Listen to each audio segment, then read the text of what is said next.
Things are gonna get crazy!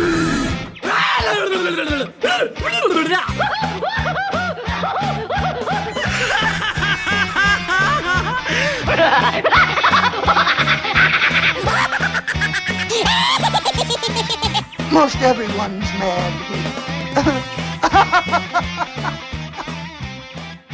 Hello everyone, long time no see, and welcome back to another episode of AniMat's Crazy Cartoon Cast. And holy crap, already starting things off with a new fish. Thank you so much, Edward.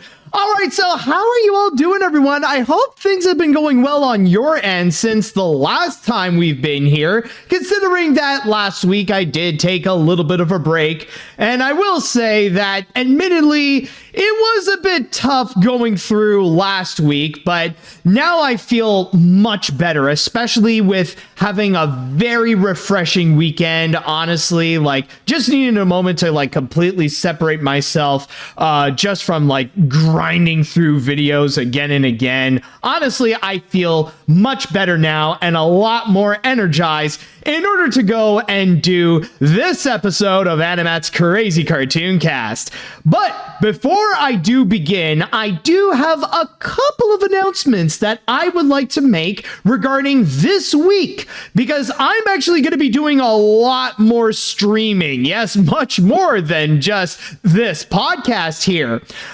First up, there is tomorrow, or Tuesday, starting at 4 p.m. Eastern, I will be streaming this month's What's in the Box. So I will go and open up a bunch of your letters and a whole lot of packages. In fact, little spoilers, by the way, I actually ended up getting a lot more packages than I did letters this month. So it'll be interesting to see what's in store there, as well as I will do a little AMA afterwards where we can just have a little chat and I'll go and answer whatever questions you may have. And again, just a quick reminder, it will be on Tuesday, which, let me just double check, by the way. That's going to be the 21st, starting at 4 p.m. Eastern.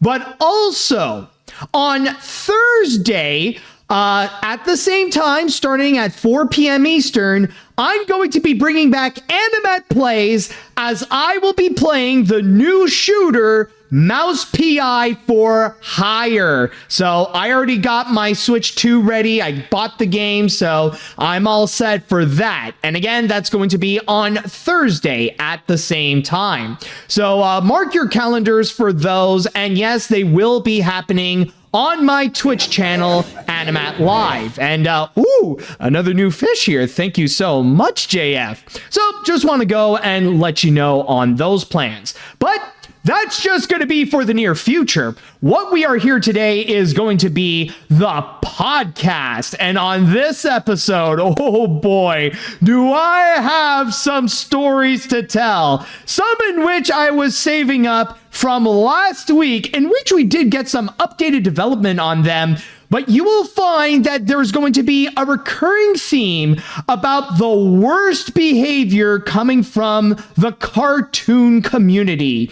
Yes, say what you will about companies like Disney and Paramount and how they've been lately with their controversies, but the one who got the biggest L is undeniably the animation fandom, especially with how their behavior has been on numerous of occasions, and I will be calling them out one by one. Maybe not all of the different controversies related to them, but my God, they have really been the bad guys on each of these stories, even more than companies like Disney and Paramount. So brace yourselves for all that. And with that said, now it is time that I shall pass this on to the chat wall, in which it's time that I ask you all, are you ready for today's episode of AniMat's Crazy Cartoon Cast? Now let me hear it, folks. Who's ready for this now? All right, let's see. Are people prepared? Yes, people are ready. Oh, I see the enthusiasm is really high here. All right, I see people are prepared. I see people are set. So, without further ado, I believe now it is time that we shall go and get things started.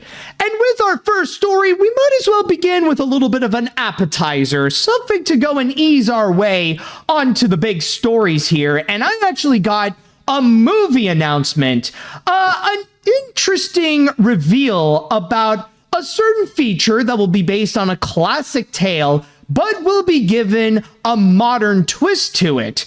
However, when I saw this announcement, I could see both the pros and the cons, but it did leave me pretty mixed. So, without further ado, let's go ahead and begin this story by talking about Charlie versus the Chocolate Factory. Yes, you heard the title right. It's not Charlie and the Chocolate Factory. The and actually got replaced with versus. So the big story here is that Netflix recently announced that they are going to be releasing a brand new animated adaptation of Charlie and the Chocolate Factory, which indeed shall be called Charlie versus the Chocolate Factory. And this is going to be a movie in which it will be coming out in 2027. Now, with this, even though this is only announced, and the most that we visually got is just this one image of a modern Charlie just looking upon the colorful chocolate factory in modern day London, we did get some additional info regarding who's going to be playing the main characters, who are the directors, and even a little bit of the summary of the plot, as well as the animation studio behind it. Because once again, this is actually going to be a Netflix movie that will be animated by Sony Pictures Imageworks, in which this is going to be another collaboration they will do with Netflix, the same way that they have done with Over the Moon, with The Sea Beast, as well as In Your Dreams, and maybe a few others as well. But in terms of the people behind it, they have revealed that the directors are going to be Jared Stern and Elaine Bogan, in which they actually did put out some comments. So reading you here from my source on the Animation Magazine, the directors commented, "Having been raised on the delightfully twisted world of Willy Wonka, it's a privilege to bring his continued adventures to life as twisted adults. And how sweet to do it like never before via the magic of animation. Creating a Charlie versus the Chocolate Factory that's more deliciously unhinged than your wildest imagination. If we do a rotten job, you could just throw us down a rubbish chute." We also got a comment here from the head of feature animation and family and film at Netflix Animation Studios, Hannah Minghella, in which she states, "With their singular comedic and visual flair, Jared and Elaine have concocted a delightful adventure that remains true to the spirit of Dahl's beloved novel, while imagining a brand new story that introduces this world to a new generation. We can't wait for audiences around the world to experience the magic and mayhem for themselves when the film comes out next year." But what about the movie? So what is it that this movie entails if it's going to be Charlie versus the Chocolate Factory? Well, if we go into the synopsis, it says, Willy Wonka, who shall be voiced by Taika Waititi, has spent years since the Golden Ticket contest behind bars, and no, not the chocolate kind, for the crime of turning a child into a blueberry. Having served his time, Wonka returns to his factory determined to add a little sweetness to a bitter world. But one thing stands in his way, though. Teenager Charlie Paley, voiced by Kit Connor, and his friends face... Facing eviction, this next generation of rotten kids plot to break into the factory, nab a priceless Wonka bar, and save their homes. But like many before them who enter the fantastical world of the factory, these kids are in for a bit more than they can chew. So, once again, I will be repeating this a few times, but the movie shall be coming out in 2027. So we still have a bit of a while before we can go and actually see what this is about. Now, one thing that I will say is that I've been a longtime fan of Willy Wonka and the Chocolate Factory. And yes, I do mean specifically the original Gene Wilder movie. That's always been a childhood favorite. I don't know why suddenly I stumbled on my own words there. It's always been a childhood favorite of mine, and I remember as a kid, it's one of those movies I would just keep watching again and again, especially with the beautiful colors, the wonderful imagination that they would go and present, especially with how they present the Chocolate Factory, with Gene Wilder's performance. Like overall, like that movie has been such a classic. Like I loved it as a kid, and I still love it as an adult. I will admit I remember when I saw the Tim Burton version starring Johnny Depp when that came out in theaters in the mid-2000s. I wasn't really into that one, honestly. It didn't stick to me as much. I do recognize some really good stuff about it, though, but personally, I much rather take the Gene Wilder version than the one with Johnny Depp, honestly. But anyways, this is all to say that, honestly, I've been a big fan of Willy Wonka and the Chocolate Factory. And no, let's not go and talk about that freaking unhinged Tom and Jerry version of it. I saw it once, and honestly, that's all I need. But back to what I was talking about. I think it is safe to say that it is a classic story. Like, it's not just me talking about my love for Willy Wonka. A lot of people across multiple generations have adored the story of Charlie and the Chocolate Factory, rather it be through the movies like with Gene Wilder or with Johnny Depp, or even the recent one with Timothy Chalamet. There's also that one, which I will admit, like, it was a nice movie when it came out, but I will admit it's like it provides short-term fun, but in the long run, it doesn't stick as much, if you get what I mean. So, like, it is fine. It's definitely a solid picture, but as a Pat King movie, I think the Paddington movies are a lot more impactful than something like Wonka. But yes, like with all the, going back to what I was talking about, like with all the movies, or maybe even with just the book, like it is a classic tale that I think it's safe to say, like almost everyone knows the story of how Charlie and the Chocolate Factory works. Like we know beat by beat of what happens and who the characters are, what are their outcomes, and even are familiar with the Oompa Loompas. So honestly, I am open to the idea of providing a new twist to the Willy Wonka tale. I mean, as I said before, it did work out with Wonka when that came out a few years ago. Like, not the best, but I mean, again, it worked out fine. But then afterwards with, to hear about a possible sequel to it, honestly, I'm open to the idea. Like, especially if we take, like, the formula of Willy Wonka that we know and like try to find like a new way to tell a unique story with it. I'm open to see like what we can do with it, especially now that we got one that's more, well, I wouldn't say competitive, but more like with Charlie and Willy Wonka being shown as rivals. And now that this is a battle where Charlie is against the Chocolate Factory instead of like this dream haven where all of his wishes will come true and stuff like that. It'll be interesting to see what they have in store, and especially with the fact that this is going to be an animated adaptation. I think it is safe to say that this can go and work out much better than whatever Tom and Jerry did. Honestly, with the new updated animated twist to it, that's also going to be very exciting, where it won't have any of the limits of live action to see what they can go and do to present this new version of the Chocolate Factory. That's going to be excited to go and check out. So I will say overall, in theory, this sounds like it could actually be a lot of fun, and there are many directions that it can go to create something that can be close to, or maybe even on par to, the Gene Wilder movie. So this definitely has a lot of creative potential to be a great and very fun animated feature.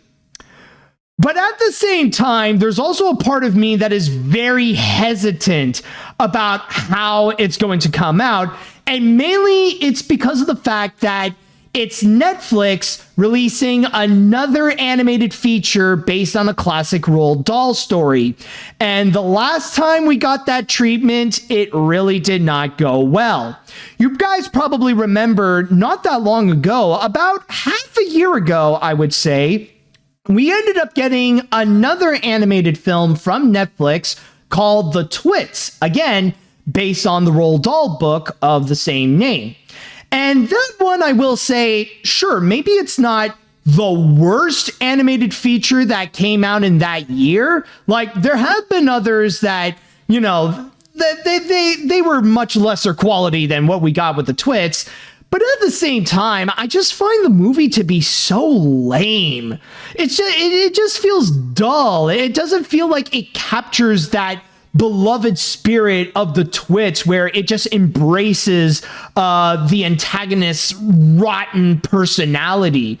You know, like it just feels like it just wants to focus so much just onto the little orphan kids, and it really doesn't know like what it tried. It's like so unsure of itself of how it would go and deliver that Roald Dahl feeling. Like, it's honestly, I don't think I've ever seen an animated movie that has such lack of confidence in itself in order to go and present its story. Like, it's more concerned about how it tries to capture that Roald Dahl spirit more so than trying to tell the story in the first place. So in that regards, even though this one is going to be made by an entirely different team, I will say with The Twits, it did give me a bit of a bad taste of Netflix Roald Dahl movies. So it's because of that why I'm not coming in fully enthusiastic of how things are going to go with Charlie versus the Chocolate Factory. Now, some people might go and argue that, well, maybe it'll set the bar low and it'll be easy for Charlie versus the Chocolate Factory in order to be at least a bit better than what we ended up getting with The Twits. Even if Charlie comes off as passable, it'll still be better than what we have gotten before. And maybe you'd be right, but still, though, I have yet to develop a trust on Netflix that they can make some great stuff with the Roald Dahl stories. And yeah, honestly, The Twits gave me a bad first impression. So I don't know if the same is going to end up with what we'll be getting with Charlie versus the Chocolate Factory, but I am hoping that I could be wrong. So overall, this is why I feel very mixed about it, because on one hand, I do see the potential of giving a good modern twist to the classic Charlie and the Chocolate Factory story in order to tell their own interpretation. And with the fact that it's going to be animated, it will give it it can give it a great artistic twist. So there's a lot of opportunities where this could actually turn out pretty well. But at the same time, however, I'm just worried that it may come off as another Twits, where it's just going to come off as disappointingly lame and just feel massively inferior to the original book that it's based on. Or worst case scenario, it's just going to leave me watching it and wonder, why should I be watching this when I could just go and check out all the other Willy Wonka movies, rather it be the Gene Wilder one or the Tim Burton movie with Johnny Depp, or even the new one with Timothée Chalamet. I don't know. Like, honestly, it could turn out either way, but ultimately, I think my best answer for how I feel about it is ultimately, we'll just wait and see with how this goes. And again, if you're interested in checking out Charlie versus the Chocolate Factory, then keep in mind that the film shall be coming out in 2027. All right, so with that said, now I would like to pass this on to the chat wall, and I want to go and ask you all, what did you all think of the announcement of Charlie versus the Chocolate Factory?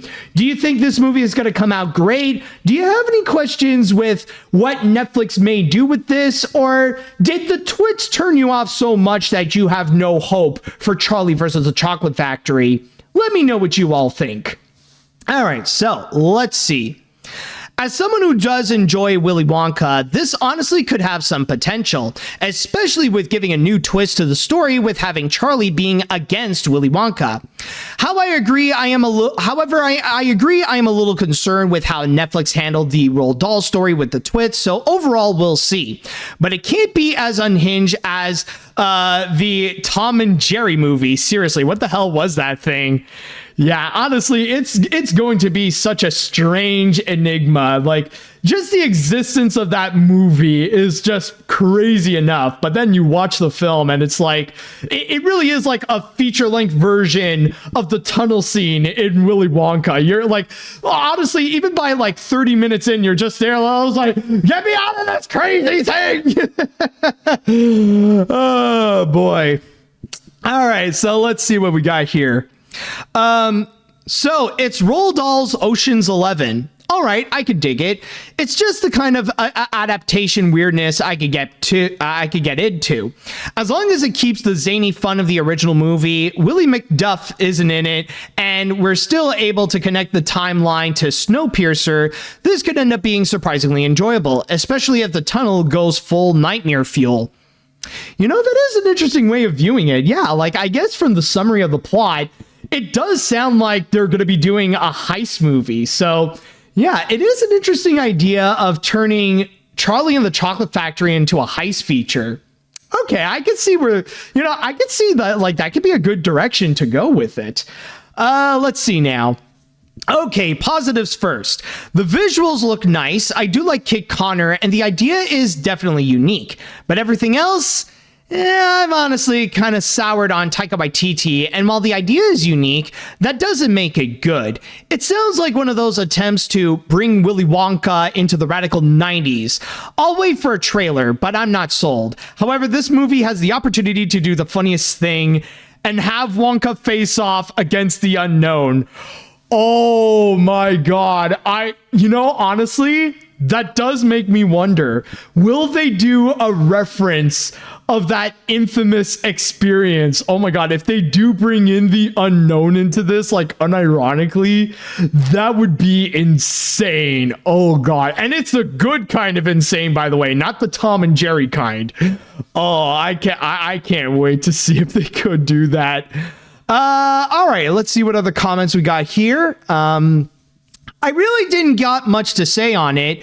It may turn out to be good given who's involved, and the idea behind it all, but honestly, I'm keeping my expectations low until I see some trailers in order to get me fully involved. I really do hope they didn't do a fart fetish like in the twits, or even being like the Glasgow experience a few years ago.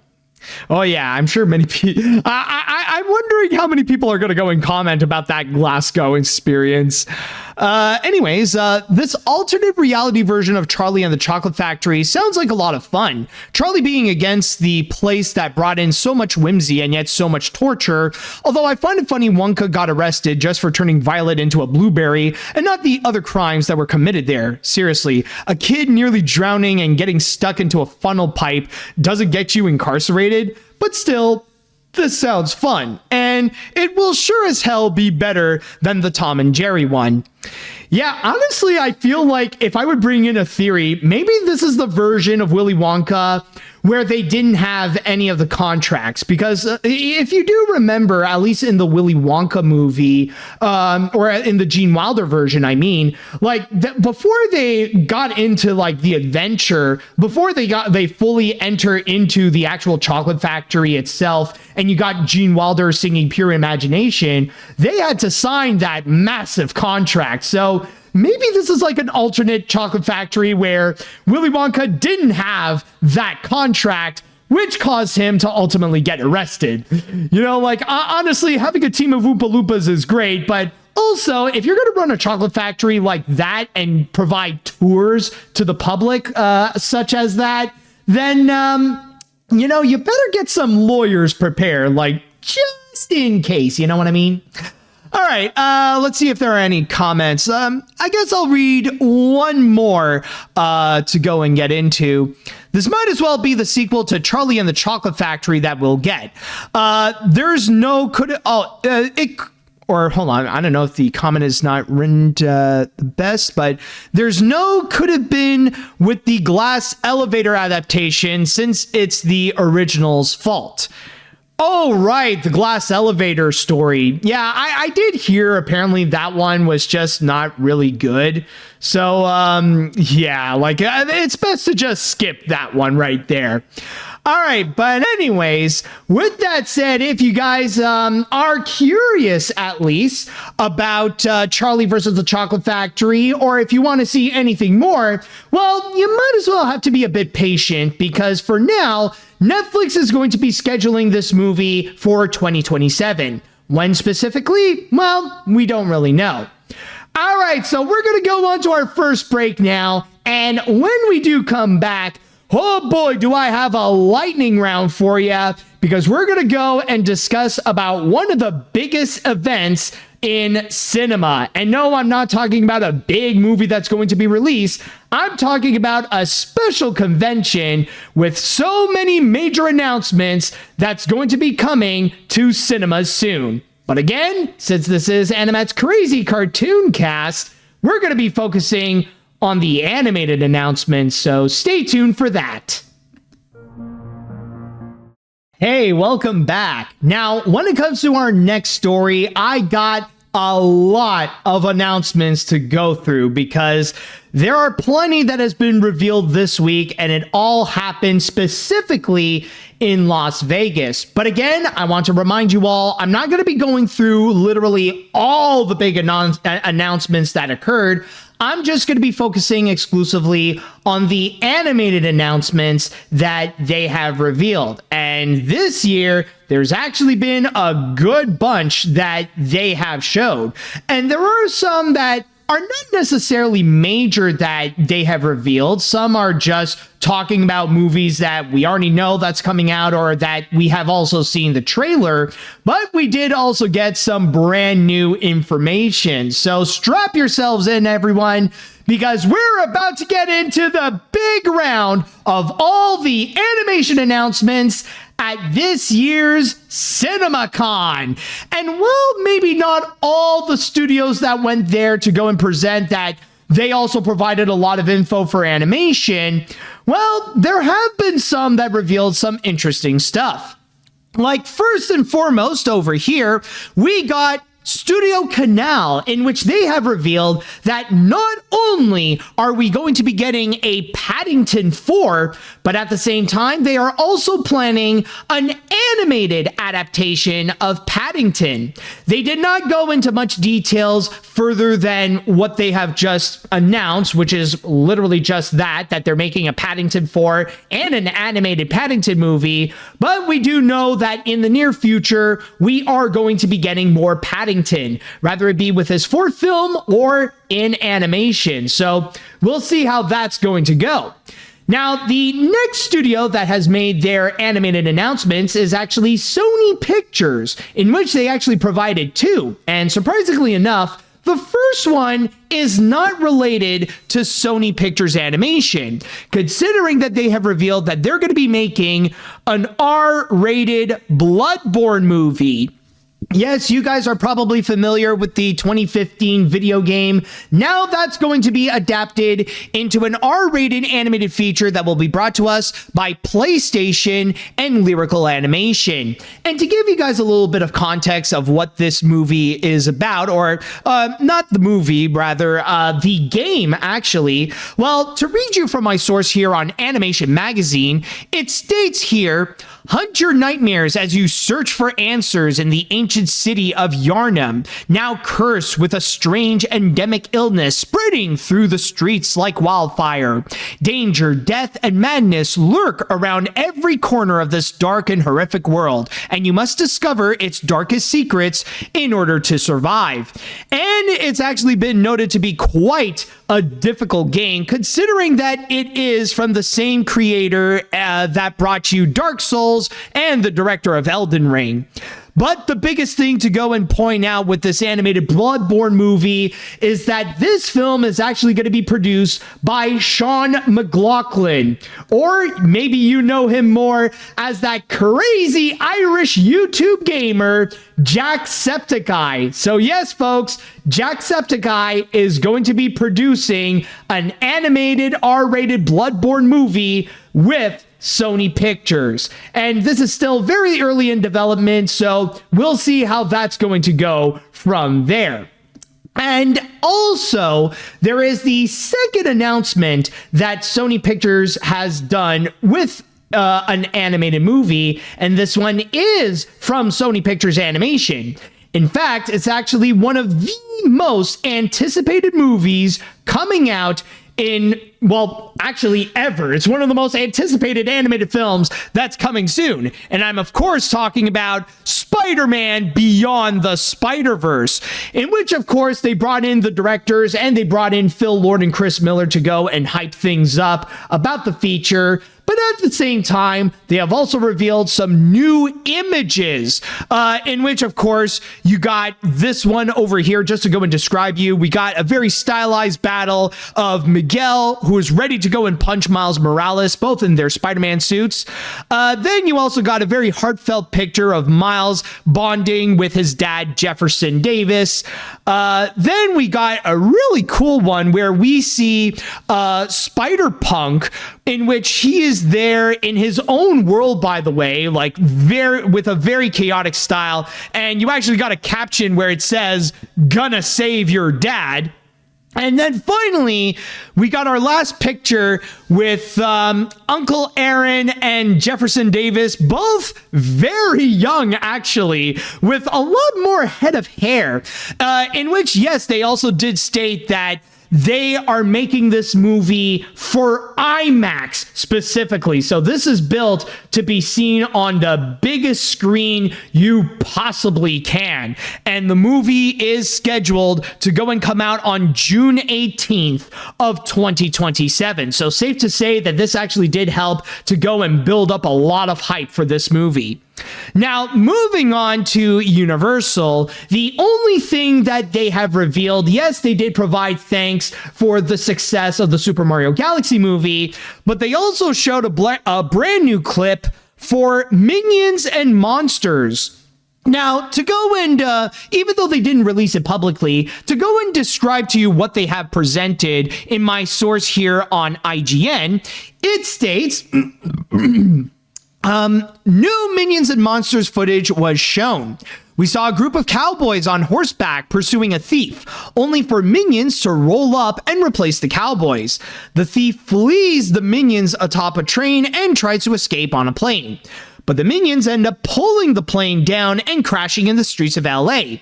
They meet an aspiring director voiced by Christoph Waltz. And from there, they then would go and describe the scene with the Vikings, in which, if you guys have seen the trailer of Minions and Monsters, then you know the scene where the minions cause mayhem with the acting Vikings. But then it describes the minions are then shown losing their studio jobs, but not all is lost. Their human friends, James and Henry, decided to make their own movie, Minions and Monsters. It's all very meta. From there, somehow the minions place the world in jeopardy. And keep in mind that Minions and Monsters is going to be coming out on July 1st. And then there was another announcement, I think there might have been an announcement with Warner Brothers. I know that they had a good batch of their own reveals, but I think they might have discussed a bit about the upcoming Cat in the Hat movie, but I couldn't find a source that would go into detail about what was discussed, other than the fact that, you know, they brought in like mascots of some of the things onto the stage with Patton Oswalt, and they also offered people attending the panel some wigs of the things. I don't know if there's any much to go and describe of what they have talked about with it. If they did any, then I recommend you go and check out the Black Nerd. I believe Andre did a whole video about the panel of Warner Brothers talking about what they have revealed with like the Hunt for Gollum and Supergirl and stuff like that. So check out his video if you want to know more about that. But the one big highlight of this year's CinemaCon that many people are saying that, wow, they really went all out this year, even in terms of animation, is none other than Disney. Yes, Disney really stood out in terms of presenting everything they got coming soon at CinemaCon. Maybe not literally everything, but at least what's going to be coming out this year and a little bit in 2027 as well. On top of the fact that they also introduced this new format to watch in cinemas, which is called Infinity Vision, and they're going to go and present that with not just the re-release of Avengers Endgame, but also with Avengers Doomsday. So we'll see how that goes with that thing. But yes, with Disney, they really went all out with a lot of their presentations, not just with their main upcoming lineup, but also with The Mandalorian and Grogu, with their Searchlight pictures, and all that kind of stuff. And of course, like the Marvel movies, like with the re-releases of the Avengers movies and with Doomsday as well. But in terms of the animated announcements, they got some pretty big ones. Now, of course, one thing that they have discussed is in regards to Toy Story 5. Oh yeah, and also like there was a moment they also did mention the Moana live action remake. I almost forgot to mention that. And I think they also did talk a bit about The Devil Wears Prada 2, but I could be wrong. But anyways, back to what I was talking about. Yes, Toy Story 5, in which in the panel they brought in Tom Hanks and Tim Allen to go and discuss about the feature and even present a new clip of it, in which it says here, back to my source on Animation Magazine, in which it states, the Disney presentation revealed a new official trailer for Toy Story 5, which shows Jessie confronting Lilypad, a newfangled tablet device with her own ideas about what makes the best playtime for their kid, Bonnie. This new tech threat sends the toys into an existential crisis as they are pushed aside in favor of the hypnotic appeal of screen time. Once left in the room out of sight of Bonnie and her parents, Jessie tells Lilypad, our kid needs to learn how to make friends, and your screen ain't helping. The tablet responds, if it's friends she needs, consider it down. And made a massive friend request to all of Bonnie's dance class cohorts. Jessie retorts, that ain't a friend. A real friend would actually be here. And things get heated.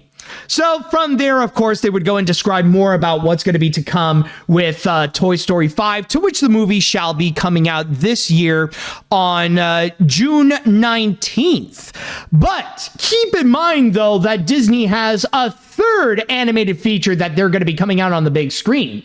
We already got Hoppers earlier this year. Toy Story 5 is just around the corner. And then they have Hexed, in which this movie actually got quite an update, because beforehand it was actually said that originally it was going to be a mother-son story, but now they decided to update that into a mother-daughter story, as well as giving the title a bit of an update as well. This old one that we got here that is like flowy and is like full of curls that you see here, that actually did get updated to be looking more like, it's hard to describe, maybe a little more mystical, you know, something that feels like it fits more with the witch theme that it is going with. In fact, let me go and switch you here to my source on the Walt Disney Company's website, in which they actually describe a bit of a plot where it says here, in Hexed, an impulsive and unconventional teenage girl named Billy, who is going to be voiced by Haley Steinfeld, discovers secret magical abilities which, once unleashed, hurtle her into a spectacle-filled journey out of suburbia and into a vast witch realm called Hex. Forced to team up with her cautious mother, Alice, who will be voiced by Rashida Jones, they uncover family mysteries that could change the world of witches forever. Now, beforehand, I believe it was said to be directed by Josie Trinidad and Jason Hand, but it looks like now there is a bit of a change up. Josie Trinidad is now going to be a co-director, while Jason Hand remains as one of the main directors, but also we now have Fawn Veerasunthorn, who previously, with Chris Buck, was the director of Wish, and now she's going to be one of the main directors of Hexed. And on top of that, it's also going to be produced by Roy Conley, in which they mention also that Hex is going to be coming out in theaters on November 25th. And on top of that, they have also provided a first look at the characters, specifically of Billy and Alice, whom, again, are going to be voiced by Haley Steinfeld and Rashida Jones, respectively. Now, I'm going to save my comments on these, and it's not necessarily my comments on the designs themselves, but the reactions, and you'll understand why a little later. But with that said, there is, or did I say Seinfeld? Okay, sorry, I meant to say Steinfeld. Okay, anyways, going back to what I was talking about here, there is one more animated feature that Disney actually went to go and discuss. Yes, on top of Toy Story 5 and Hex, they also went to go and have a little bit of a chat of one movie that's going to be coming out in early 2027, and that is Ice Age Boiling Point. Yes, they did provide a little bit of a taste of what's going to be coming up, even bringing in Dennis Leary, Ray Romano, and Queen Latifah to just go and have a little bit of a chat about coming back to voice the characters in Ice Age, and this time for what is considered the 6th official movie, even providing a little bit of a preview of what's to come with the shenanigans of Scrat and Baby Scrat as well. So to read you here, again, back to my source on Animation Magazine, it says here, the first look footage centers on fan-favorite slapstick characters Scrat, joined by Baby Scrat. The duo comedically tussles over a precious acorn before Papa subdues his hungry offspring with a baby acorn, which is used as a pacifier. This precious moment is interrupted by a looming volcano which erupts, sending the Scrats hopping from ice floe to ice floe to evade the spreading lava, in which that movie is going to be coming out early next year on February 5th, 2027. And oh boy, man, that definitely was a lot. And I mean, sure, there are a few things that they don't necessarily sound anything new. Like, you got a tiny bit more of a taste of what's going to be to come with films like Beyond the Spider-Verse, Minions and Monsters, and Toy Story 5. But it is nice that we also got some new information and some announcements, like with the Bloodborne movie, with a Paddington animated feature, and with Hexed as well. So we did get a little bit of a very interesting round to know what's going to be to come in the near future. But if there is one thing that we do have to talk about, and that, oh my God, did it go way out of hand, it's in regards to one specific announcement, and the reactions to it is specifically with Hexed. Now, keep in mind that on top of the little piece of information regarding the plot that we have gotten, a big thing that, again, they have revealed is regarding the character designs. And somehow, this alone seems to be enough for the cartoon community to go ballistic. Like, specifically the ones on Twitter, where they really went out of control and really raged out over the existence of these designs right over here. Now, let me just go and start this off by saying that I do understand the criticisms when it comes to the designs that we got with Billy and Alice right over here. I understand that maybe it's not the most original design, and yes, Disney is, kind of repeating the same style that they have been managing for several years now with their CG animated features. But then again, some people could argue that's just Disney being Disney. It's no different than what they have done in the past, where they've maintained the same style like in the 90s with all their Renaissance films, or in the 80s or the 70s, or during Walt Disney's days, and so on and so forth. Now, I do understand that maybe because it doesn't provide like something new, it doesn't feel like it's fully original. I do understand why some people are not into this design. I get that. For me personally, though, I'll just say that it's fine, honestly. I don't really have much of a comment to say against it. Like, sure, it's not the most original, but I wouldn't say it's bad. I wouldn't say that this is terribly drawn, this is not terribly rendered or anything like that. For me, I find the designs that they're fine. We could do so much worse than what we got here with the CinemaCon presentation. But if people are really going out of their way to really rage out over this, I think honestly, what we are seeing with the backlash on Hexed, it really does prove now that the Disney hate is absolutely forced. Honestly, the reason why people are really upset over Hex, it's not because of the designs over here or anything like that.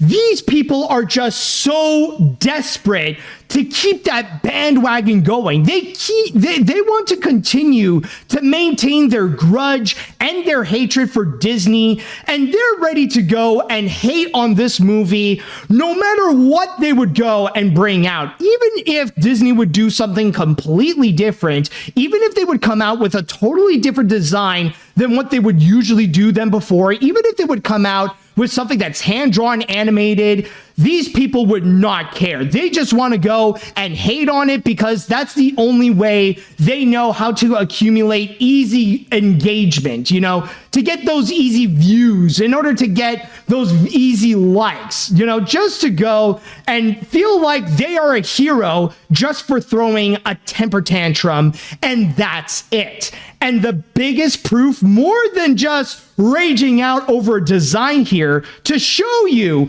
that the hate on Hex is absolutely forced and it's just manufactured for the sake of continuing a bandwagon, is because of the core reason why. Because a lot of people would go and say that the reason why they hate Hex, believe it or not, it has to do with Dana Terrence. Because they feel like the vague plot of a kid who discovers that they have magical powers and suddenly they're transported into a magical world, somehow that's a ripoff of the Owl House, and that Disney wants to have payback against Dana Terrence for quitting Disney and creating Knights of Guinevere. So basically, this is apparently part of this big conspiracy of this culture war of Dana Terrence versus Disney. Ladies and bees and gentlemen, I present to you the cartoon equivalent of vaccines causes autism.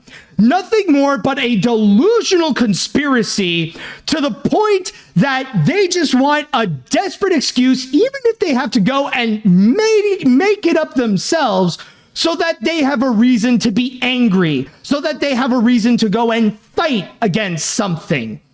It's honestly truly insane, and this is doing nothing but hurt Dana Terrence more so than they would hurt Disney. Because one thing I forgot to go and add is that apparently with this reveal, now the Disney haters are resorting to harassing animators, in which on Twitter, one person who works at Disney Animation, they would go and share their post saying like, hey, this is the thing I'm doing, go check it out. And then from there, they decided to go and take that post and completely harass the animator for it. So now they have really stooped that low, where attacking animators seems to be perfectly fine. Not to mention, by the way, now they're completely changing the narrative on Wish, in which now they're saying like, oh, Hex is going to be a disaster because now Fawn is going to be directing it. Oh, really? Now we're saying that it's the director's fault that Wish didn't come out as good as you want it to be. I thought it was because of all the executive meddling, which, as a fan of Wish, I won't deny the movie does have its problems, and yeah, it does clearly have its issues of executive meddling. But now are we changing the plot to say that, oh no, it's the creator's fault why Wish is bad? Is that where you're going with now? But to go back into the factor of Dana Terrence, by the way, now the thing is, yes, she had a terrible experience working at Disney when she was doing The Owl House. And I'm not going to go and take that away from her. And I definitely do sympathize with her with what she went through. That honestly does suck. But to say that, to try to portray it as a big war of her versus Disney is honestly ridiculous. Because yeah, like, she did not have a good experience with Disney, but that doesn't mean that she has this unhealthy grudge against them, especially with the fact that right now she is actually currently still collaborating with Disney on that Owl House comic. And also, not to mention the fact that she has said on record, please do not go and harass the people working at Disney. So people going out of their way to go and harass like the animators working on Hexed and harassing people just for this alone, they're really doing damage more so on Dana Terrence going against her wishes by saying, no, we're going to do this for you to take down Disney than anything else. This is honestly freaking ridiculous. Like, how the fridge is it that we're in 2026 and animation fans are still going out of their way to harass animators on social media? This is a new low for the freaking Disney hate. And this is why, like, even the people who are not fans of what they have seen with the designs, now they're starting to separate themselves from it.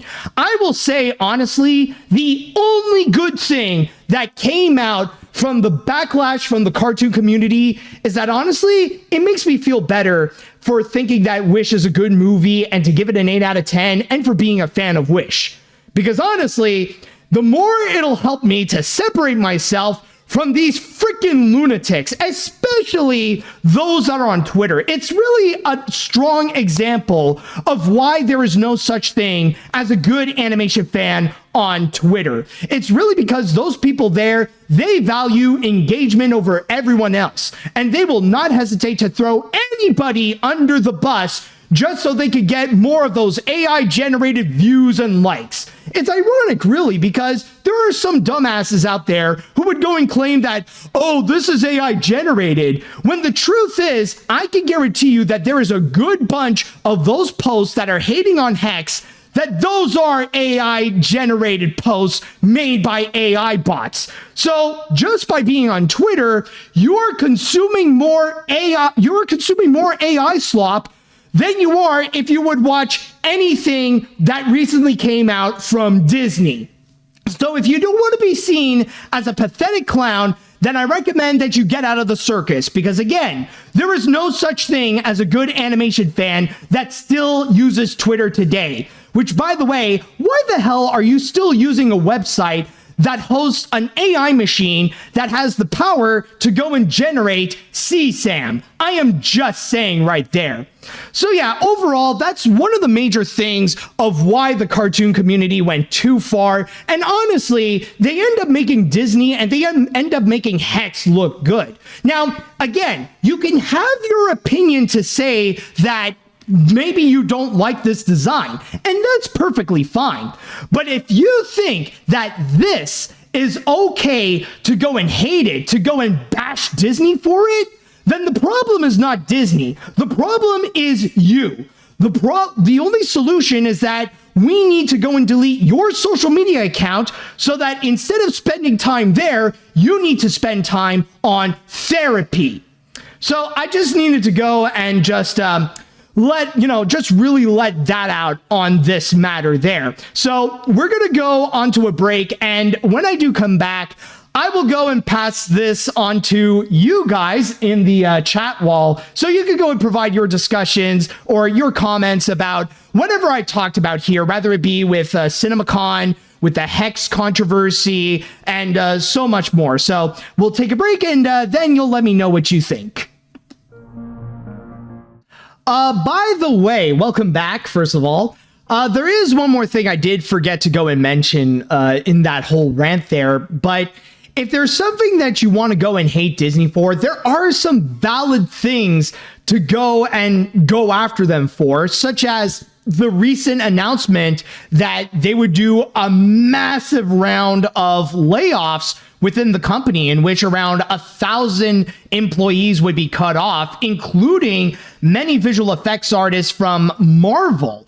And when people would get upset with that, I completely understand. And not to mention, by the way, Sony also deserves to get some backlash because just not too long prior from Disney's mass layoffs, Sony also did their own rounds of big layoffs, by the way. Just thought I'd let you know on that.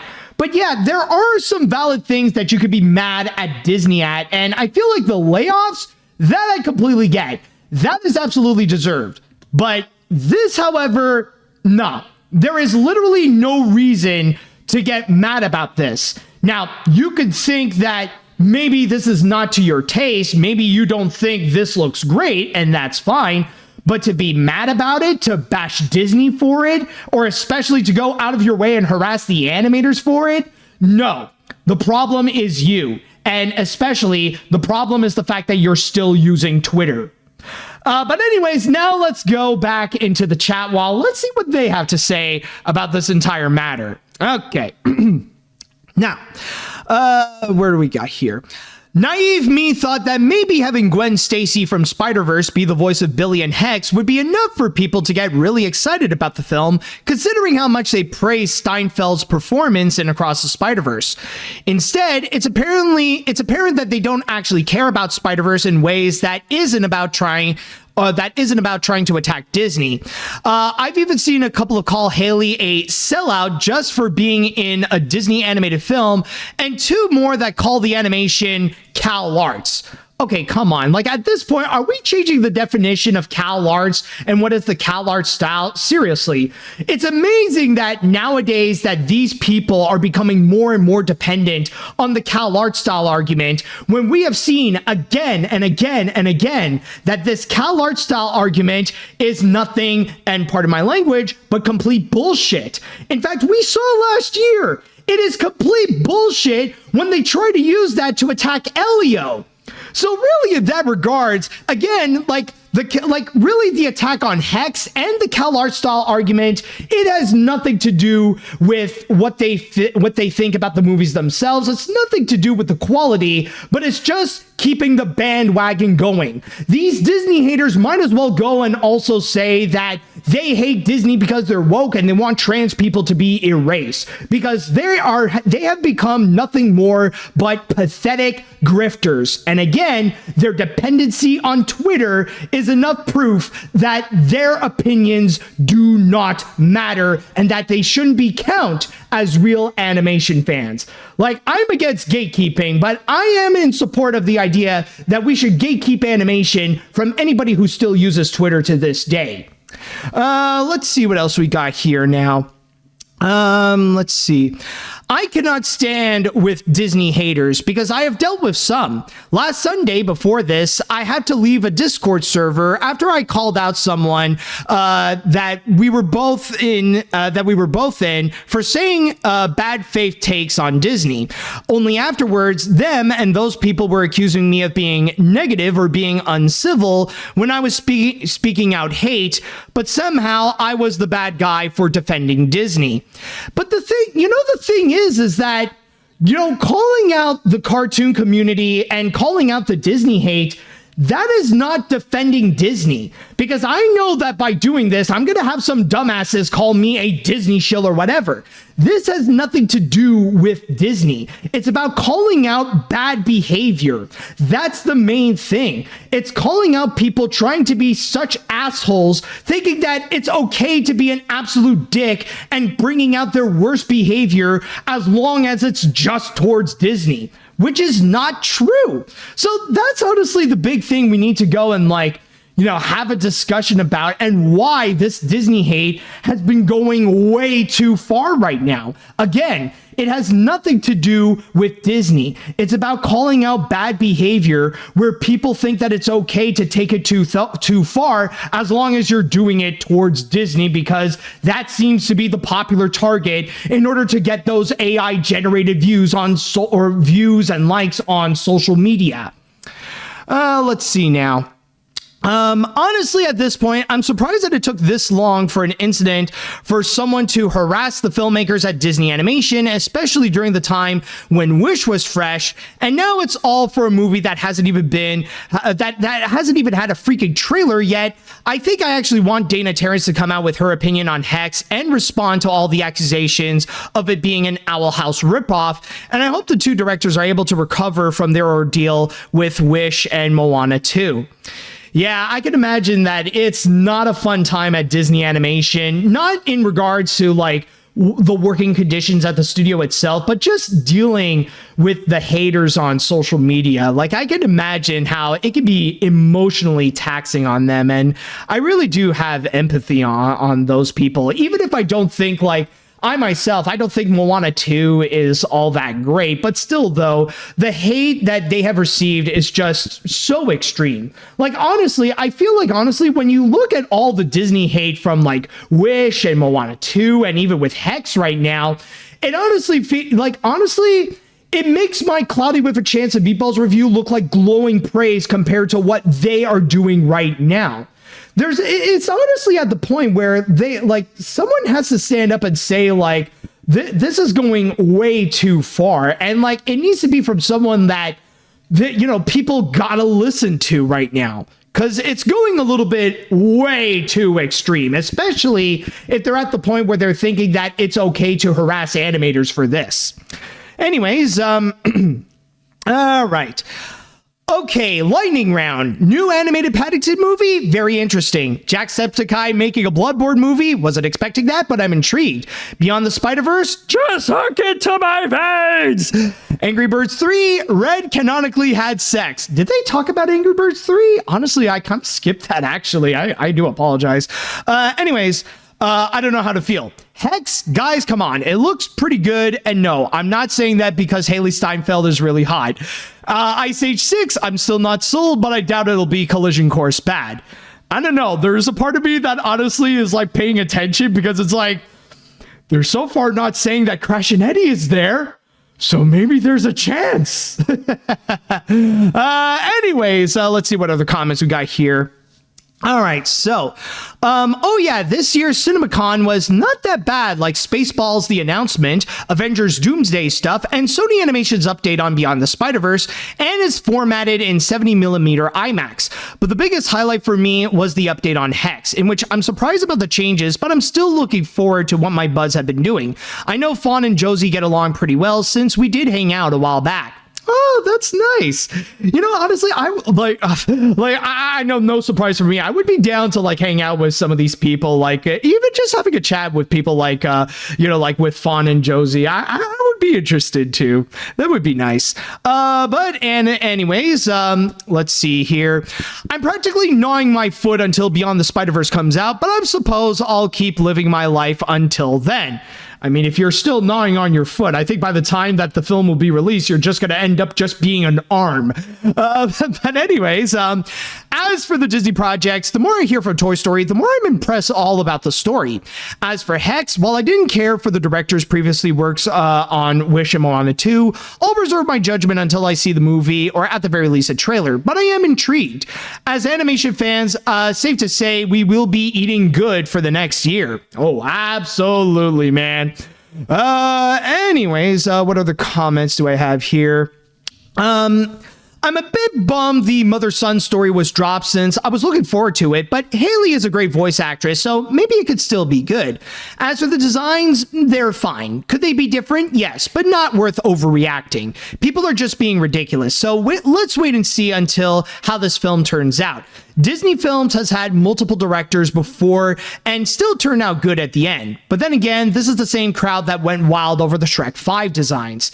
Oh, yeah, that's also another problem. The freaking Shrek 5 designs. Oh, my goodness. Not the designs themselves, but some of the reactions. Yeah, it's kind of like a repeat on that. Like, for God's, are we really at that point where we're now going emotionally out of control over freaking character designs? For God's sakes, people, y'all need to talk more about politics, because at least at that point, you can get emotionally engaged over real world problems instead of things that don't actually matter. But anyways, let's see what other comments that we got here. Okay,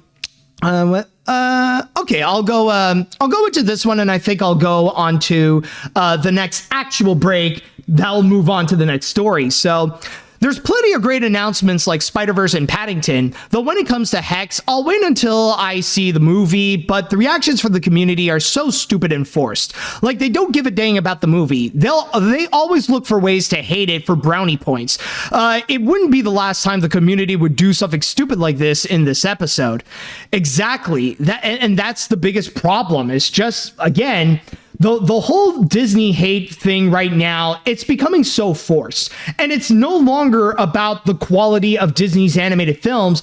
It's about it's about the grift. It's about getting engagement on social media. It's about continuing this bandwagon, because if they don't have the Disney hate, a lot of these people would end up becoming irrelevant, which honestly at this point, they deserve to become irrelevant, and they deserve to have their social medias be deleted. Okay, excuse me. Anyways, I think that's a good signal that we need to go and have a break. And when we do come back, we're going to go and discuss about one more movie that's going to be coming out on the big screen. Well, technically, this is not going to be a movie, but rather it's going to be 2 episodes, which will be the final ones of this series that's going to be coming out on the big screen. So stay tuned for that. Okay, welcome back. Now, when it comes to our next story, we actually got a very special event that's going to be coming out on the big screen. However, with this one, though, it's not going to be a feature film, but instead, it's actually going to be the final 2 episodes of this beloved series. Because with this show, they really want to go all out and make the finale feel like a really big deal. Because I'm sure that for many online, this is going to be a big deal when the show is going to be officially over, especially when we're getting closer and closer to its end. And so they decided they're going to go and provide a very special treat for fans to not only go and end this show off in a big way, but to also provide a major opportunity so that indie animation on the internet can have far bigger opportunities than just on YouTube. And with that said, let's go and check out the big announcement about the Amazing Digital Circus, The Last Act. Yes, Glitch Productions has teamed up with Fathom in order to go and release the final 2 episodes, specifically episode 8 and episode 9, on the big screen in a special event that they like to call the Amazing Digital Circus, The Last Act. Now, initially, the idea that they have is that they wanted to go and release this on a big screen 2 weeks before the final episodes would officially come out on YouTube. So specifically, they were having a plan to go and release it nationwide in the US and Canada, and I think Japan was also included there as well, on June 4th through June 7th. So from there, I also, by the way, it's worth noting that I would like to go and read a comment here from Kevin Lerdwichagall, who you may know as the co-founder of Glitch Productions and the CEO, in which he is episode 8 out already? Oh, okay. Sorry. I do apologize, by the way. I don't mean to, screw up on that. Yes, the final 9th. Okay, so this is just the final 9th episode. Okay, sorry about that. Anyway, so with that, Kevin Lerdwichagall did put out a comment about this special event in which he stated here, Glitch Productions is proving itself as the ultimate disruptor to the traditional animation industry with the Amazing Digital Circus, offering an alternative online distribution model that bypasses corporate oversight, maintains creative freedom, and uplifts passionate, thought-provoking, and visually striking projects. We are thrilled to partner with Fathom and bring the Amazing Digital Circus The Last Act to fans, the series finale on the big screen across the US in theaters nationwide. So that was the initial announcement that was revealed about The Last Act. However, recently there was an update to it where now this event is going to be much bigger, especially when it managed to break records for Fathom. Now, unfortunately, this article from The Wrap was the one who went and initially reported about this big news, but sadly, it is paywalled. So the best thing I could do is actually find an alternative in which the good news is that Fathom actually did re-upload the article onto their website and actually just copy-pasted to go and describe what we have found here. So yes, ever since Fathom went and opened up the pre-sales for the tickets for the Amazing Digital Circus The Last Act, it immediately went and broke the record for the highest selling pre-sales that they have managed to get in just 4 days. And just in that time alone, The Last Act was able to go and get $5 million, to which the previous record holder was actually from Christmas with the Chosen, in which back in 2023 the pre-sales were at $3 million. And on top of that, they have also decided to go and extend the theatrical release, where now The Last Act is going to stay in theaters up until the official release on YouTube, to which it says here, reading from my source on Fathom's website, it says, now, instead of a 4-day limited engagement in 900 theaters, Fathom will be screening the Amazing Digital Circus The Last Act for 2 weeks right up to the YouTube release on a minimum of 1,800 theaters. With theater owners gathered in Las Vegas for CinemaCon this week, at least 2 exhibitors have told The Wrap they are looking into adding Circus to their summer schedule for their screens, so that theater count will only grow in the weeks ahead.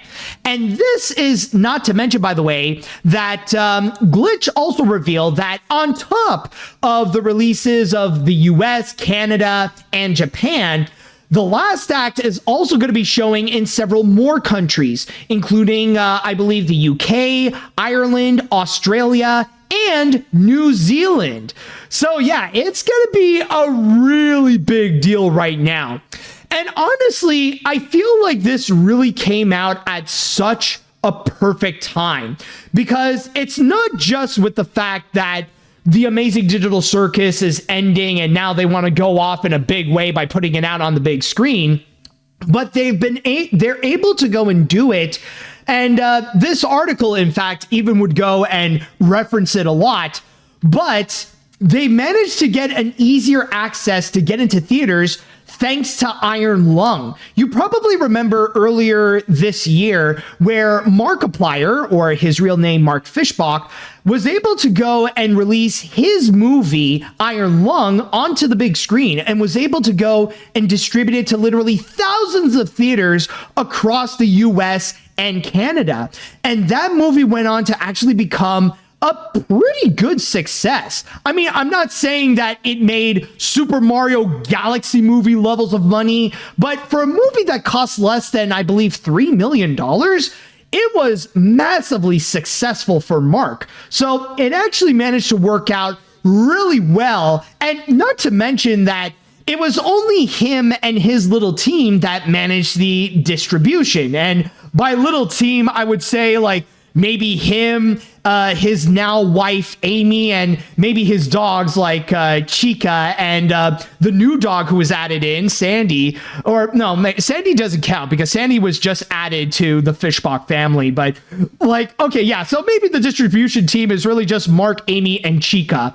But from there, however, it was proven that as long as you have a massive following, you could bypass having a major distributor. Like, you won't need like Universal or Sony or Paramount or anything like that in order to go and release your feature. And he managed to get that success very well. So that actually does aid to prove that as long as you have a massive following on YouTube, then you're able to go and find great success on the big screen, which is a big help for Glitch Productions so that they could go and actually release the Amazing Digital Circus onto the big screen, or at least the final episode of it that they could go and release on the big screen from there.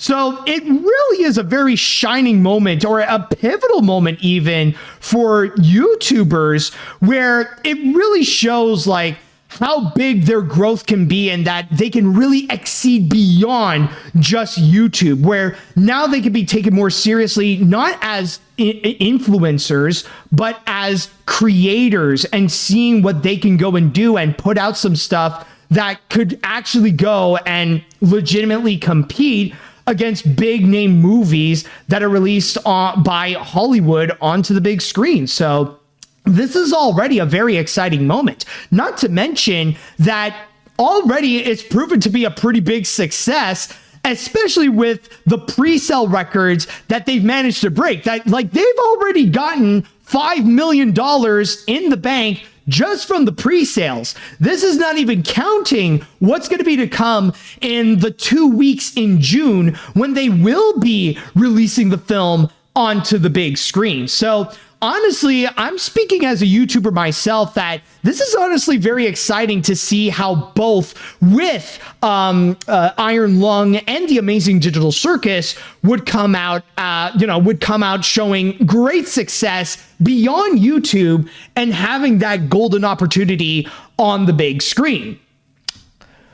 But yet, there has been some drama going on, and that's what we have to bring back once again, the cartoon community onto this mess. Now, I will go and put in some emphasis. By the way, I should have mentioned this at the start of it, by the way, that when I do say the cartoon community, I'm not saying literally all animation fans. I'm only specifically targeting those toxic ones that are in the fandom. And I will say, when it comes to the Amazing Digital Circus, oh boy, even though this right here is a great moment, like, by the time we're getting closer and closer to the end of the Amazing Digital Circus, the toxic fans have just gotten worse and worse. It's already bad enough that they would go and harass Gooseworks, the creator of the series, both on Reddit and on Twitter, to the point where Gooseworks had to go and delete her Reddit account just to separate herself from the toxic fans. But now, at the same time, they decided they're going to go and complain about this, that apparently releasing the Amazing Digital Circus onto the big screen before it comes out on YouTube is apparently a big problem, in which they would go and complain, oh great, now there's going to be spoilers and I have to wait until it comes out on the big screen. This is not fair for me, who doesn't want to go out of my house to go and watch it on the big screen. And then they would go and complain about how Glitch Productions is just a greedy corporation and all that kind of nonsense. And this right here, honestly, I feel like the more that these toxic fans are going after Glitch Productions, I feel like it really highlights a massive problem when it comes to the grand majority of the cartoon community. And yes, even some non-toxic fans are actually guilty of this. And the problem is that most animation fans have no idea what indie animation is. Their definition of indie animation is so limited. is so narrow, it's so minimal, that it can only be categorized by a few little projects, and literally that's it. I mean, there is a reason that whenever you hear even some of the bigger creators discuss about indie animation, they always recycle the same ones again and again and again. When they talk about indie animation, they only bring up the Helliverse cartoons like Hazbin Hotel and Hell of a Boss. They bring up the Amazing Digital Circus. They bring up Lackadaisy, and that's pretty much it. They don't go any further than that. You know, they don't, like, when they talk about indie animation, they don't talk about any of the international movies that are not from Hollywood. They don't talk about any of the movies or shorts or anything like that that only get released in festivals. They don't even talk about the ones that would get released by G Kids or Neon that are not anime or anything like that. Like, no. And on top of that, they don't even go and talk about any of the internet cartoons that don't get like over 1 million views on a regular basis. It's just so, again, it's such a very narrow-minded and such a very limited definition of indie animation where it only represents a very small fraction of what really is indie animation.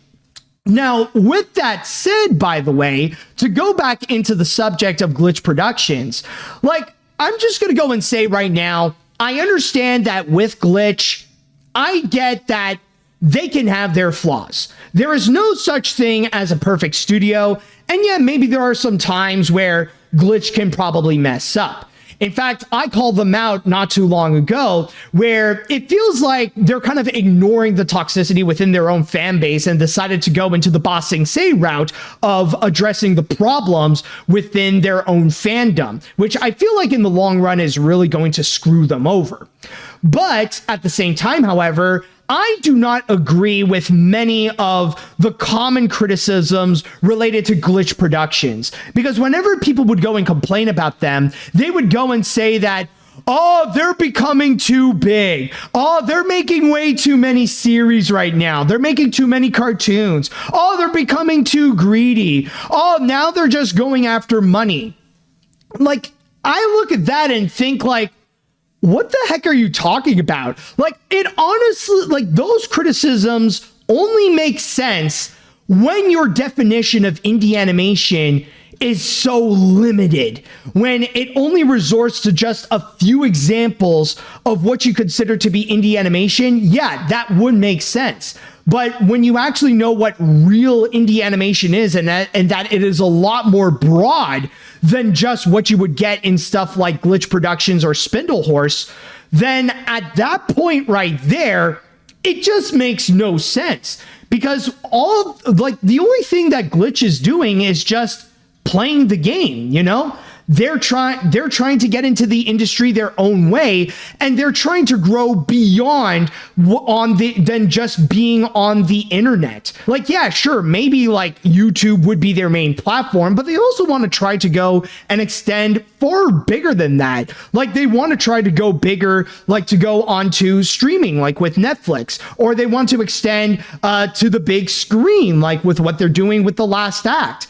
I feel like, honestly, in a way, the biggest enemy of the indie animation, like what's really holding them back to grow even bigger, it's ironically the fans, because they're somehow delusional enough to think that companies like Glitch Productions and Spindle Horse would be enough to go and destroy the entire animation industry in Hollywood, like take down Disney, Universal, Paramount, Warner Brothers, Sony, and all that kind of stuff, just by releasing videos on YouTube alone, which is honestly absolutely ridiculous. So in my opinion, I just feel like with a lot of those complaints that they would have with Glitch, I mean, there are some that they could be valid, but trying to argue that, oh, they're just being too greedy. Oh, they're just being, they're trying to take away from my franchise. They're getting too big or whatever. Like, honestly, no. Like, now you're being a hindrance. Like, now you're just being a nuisance where you think that just by being small, that they could go and actually take down the big corporations. Like, you're just upset that your little narrative of this underdog story of this little indie animation taking down the big leagues, like, is somehow ruined with the fact that we're seeing companies like Spindle Horse and Glitch Productions continuously grow. Like, in that regard, honestly, like, that just makes no sense whatsoever. And what you're doing is just holding indie animation back from becoming far greater than what it could possibly be. So, in my opinion, I honestly am in support to see how the last act is gonna go on the big screen, and I wish it all the best of luck to see if they're able to go and find some strong success in theaters, which they already are with the pre-sales. So we'll see if it can continue when it does come out starting June 4th. And with that said, now I would like to go and pass this on to the chat wall. And I want to go and ask you all, what do you all think about the last act being released on the big screen? And especially if you are a fan of the Amazing Digital Circus, I would like to know what you all think about this ordeal. Rather it be with the Amazing Digital Circus or the complaints coming from the toxic fans. All right, so let's see. It really is a time to be alive, to have Glitch be a beaming gleam of hope for the future of animation. To me, it feels like Glitch is like Don Bluth of today, where they are taking risks with their animation and stories, when Disney wasn't being Disney, which could be a good thing for Disney as well, as it could force them to up their game a bit before with the Renaissance era. That is definitely true. I mean, like, it ain't that, like, with how Disney was, it really was, it's, in a way, some people could say it's not too different compared to how they were, like, back in the 80s. But then again, like, in terms of their business, in terms of their finances, Disney is in a much better position than they were back in the 80s, because at that time, Disney was, like, at the brink of shutting down, even closing down their animation studio. So it's not that bad, but, like, I can honestly see the comparisons. That I gotta give it to you. That's like a good historical reference right there. Let's see now. I am a fan of the Amazing Digital Circus, and seeing that the finale of the show is getting released in theaters is a massive achievement, especially with how huge the show has become on top of getting an extended release. Overall, this is very exciting. Also, this might be a hot take, but I personally feel like what Glitch should have done is something similar to what Netflix did with Stranger Things finale and release it in theaters at the same time as it is released for everyone else. I don't know. I feel like that would be a little bit of a risk, because at that point, at that point, if you have the option to either watch it on the big screen or watch it at home where it's for free, then in that regards, I feel like more people, even the dedicated fans, are just going to go and stay at home and save money.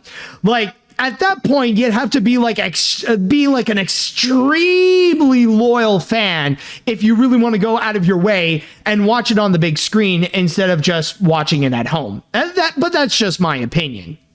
Anyways, it's no wonder this show is called the Amazing, Wonderful, Beautiful, Whimsical, Marvelous, Glorious, Magical, Musical, Mystical Digital Circus. As a movie theater employee, I was shocked to learn that the show times for this event in theaters I work at are nearly sold out. It's no wonder my boss will call me in for this. For an animated series that was initially crafted for the internet, this is a crowning achievement. Absolutely, dude. Anyways, I'm very much surprised and excited to see the Amazing Digital Circus on the big screen if I can. I hope to buy a ticket this week given how the screening are sold out very fast. All I can hope is that the screening won't end up like the Minecraft movie since it will be out of control. As for fans, again, the community really needs to grow their common sense when it comes to their discussions. They struggle to learn about indie cartoons and more. I mean, considering that what we have seen with their behavior, with how they harassed Gooseworks, the problem is that they feel like these cartoons belong to them more so than belonging to everyone. So really, it's a matter of their entitlement that's really becoming their own worst enemy. All right, let's see what other comments do we have here. If the Amazing Digital Circus makes more money in its opening weekend than Scary Movie 6 and Masters of the Universe, that would legitimately be a massive W. Oh, honestly, that would be very interesting to see. In my opinion, I would say that I can honestly see them outgrossing Scary Movie 6. I think they would be able to do that pretty easily. But Masters of the Universe, however, I feel like that's going to be a wait and see. I feel like, if anything, it's going to be a box office battle between Masters of the Universe and Amazing Digital Circus. But who's going to come out on top? I feel like we're just going to have to wait and see on that. Let's see now. What other comments do we have? I think I'll read one more and then we're going to move on to the next break. So let's see. Man, we are eating good. Seeing this small studio get notoriety for one of their projects, and to now see that project get a swan song where audiences would get to see it on the big screen is monumental. I'm watching it day one with a friend and will be seated.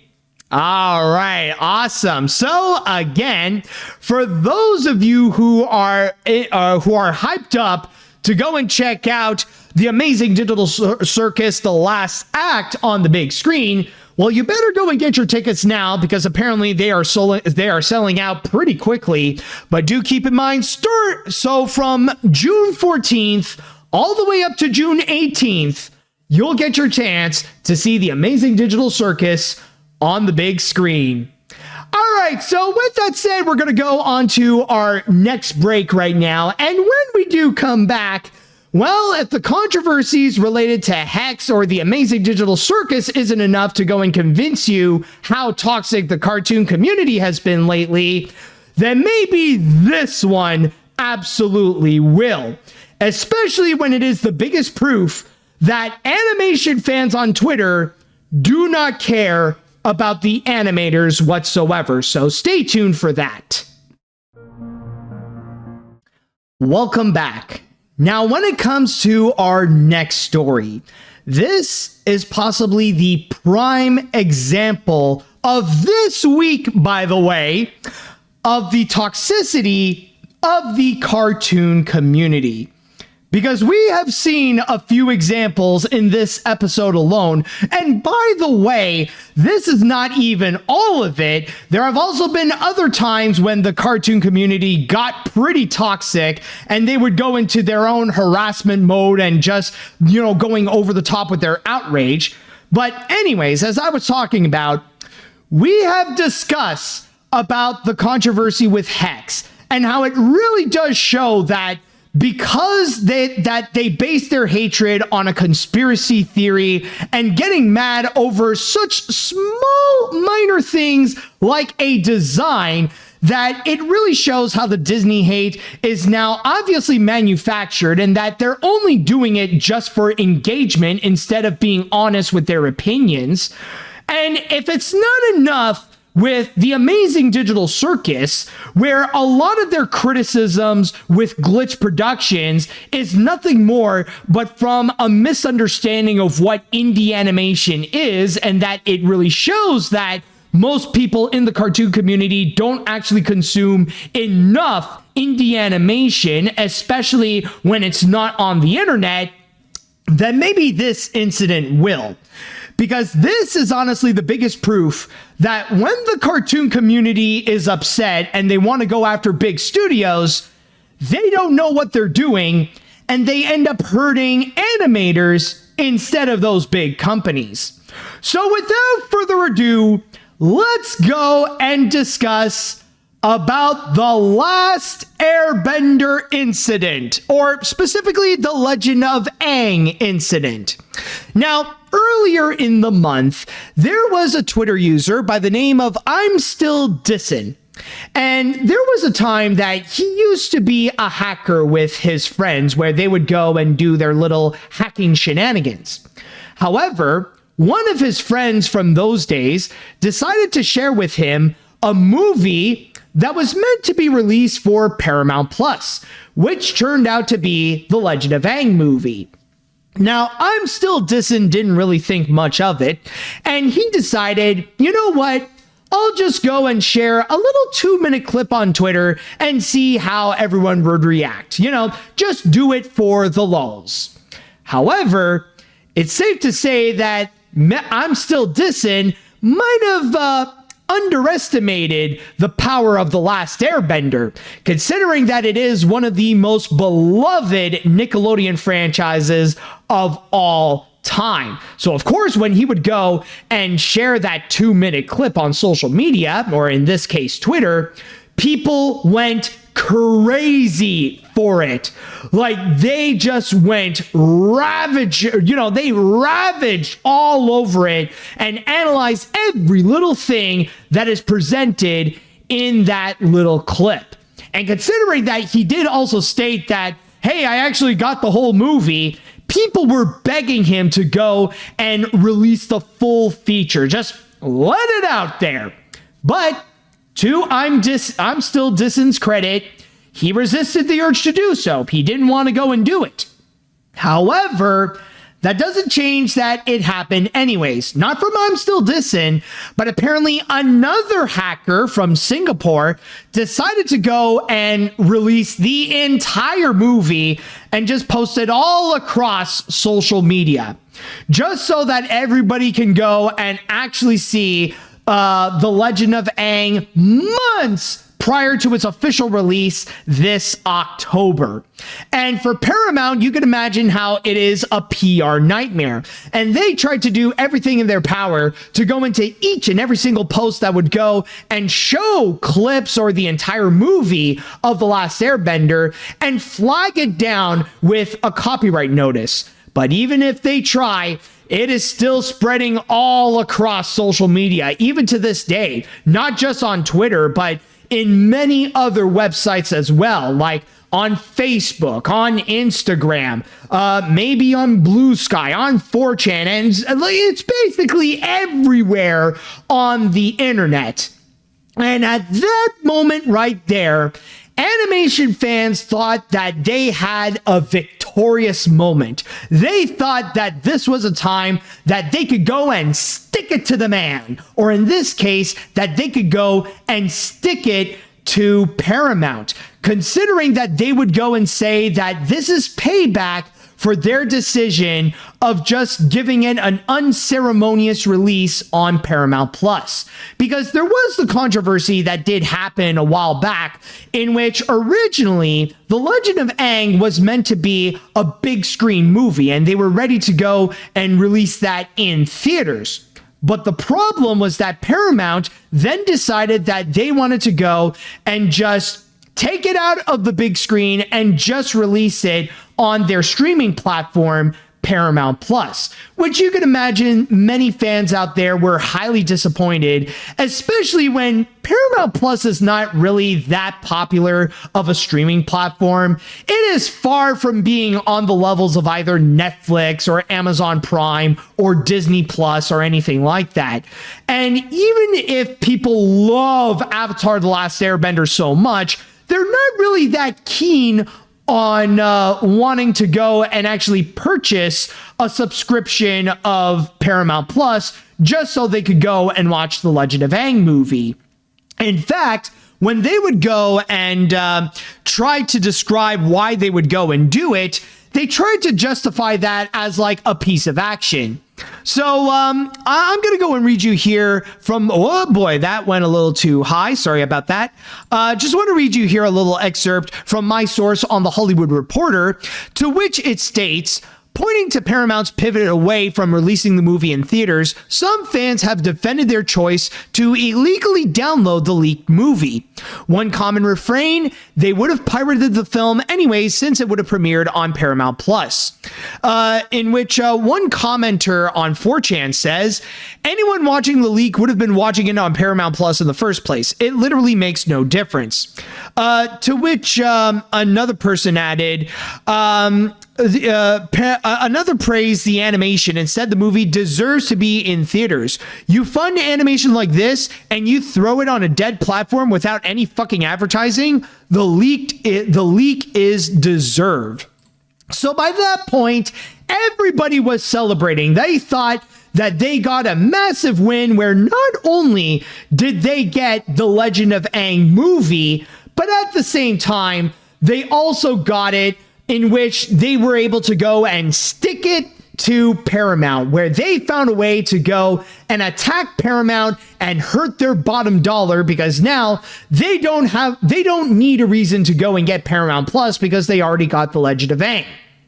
However, that's not what actually happened though. That's only what those animation fans think they did. Because what actually occurred to animators, they were the ones who ultimately got the short end of the stick. They were the ones who ultimately got hurt in this entire process. Now, to switch to here on my source on Animation Magazine, it actually says right over here that there is one animator, specifically Julia Scholl. She posted a thread on Twitter describing why she and her fellow colleagues who worked on the feature are massively upset on why this occurred, in which she stated right here, we worked on the Aang movie for years with the expectation that we get to celebrate all of our hard work in theaters. Just to see people unceremoniously leak the film and pass our shots around on Twitter like candy. I don't like seeing people use Paramount's awful decision to remove the movie for theaters to justify leaking it. I totally understand folks not wanting to pay for and support Paramount Plus, but pirating the movie after its release would have had at least been better than this. This is incredibly disrespectful to all the hard work the artist put in. Now, this sounds a little bit surprising that she would say that at least pirating it after it was officially released in October would be a better alternative. Now, to go and clarify that, she went and stated right over here, she added, leaking a movie before release undermines the entire efforts and its most vulnerable at its most vulnerable moment. No marketing buildup, premieres, etc., which harms the film's reputation and affects future opportunities for the artists who worked on it. Pirating, on the other hand, happens after the film has already had its chance to reach audiences through official channels and does not harm its reputation. And it's not just Julia who commented on this matter. There was also Tessa Bright, who is an animation director at Flying Bark, whom also worked on the movie, added this to the conversation, to which it states here, I understand that we all have opinions about what happened, and what you decide to do is your personal choice. But it breaks my heart to see the way some fans are treating the hardworking artists who dedicated years of their lives to bring you the best possible work they can with this film. It's perfectly reasonable for anyone who worked on this project to be frustrated at this situation. The amount of effort and dedication it took to make this film happen speaks for itself in the final product. I'm sure a lot of you will agree, and even if you disagree with us, I hope that you could find it in yourself to still be respectful. To the fans and industry folks who have spoken out for us, thank you. You're a big reason it was all worth it. So that's pretty much the big controversy. Oh, and there is actually one more thing that I almost forgot to add, because Paramount on their side, they decided to go and do an investigation as to what happened. considering that, well, this is not the first time that this occurred, that an animated film from Paramount ended up getting leaked months prior to its official release. You probably remember a few years back when Saving Bikini Bottom, the Sandy Cheeks movie, was actually leaked, and that ended up becoming pretty disastrous for that feature. And it ended up being much worse when it did get released and people got a chance to fully see it, because, oh boy, the less I talk about that feature, the better, because my God, how I hate that film. But anyways, back to what I was talking about. Since it wasn't the first time that it happened, Paramount decided that they wanted to do their own investigation as to what occurred.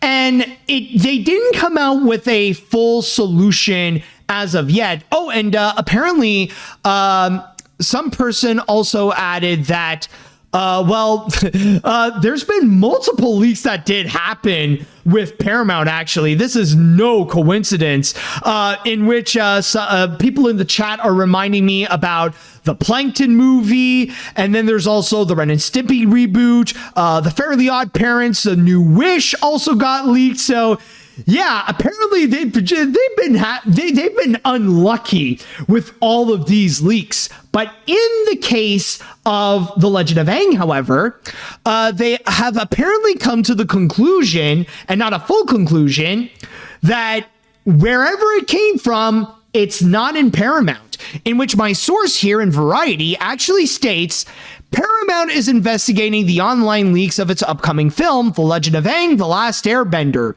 But the company has determined that it did not come from within the studio, according to sources familiar with the situation.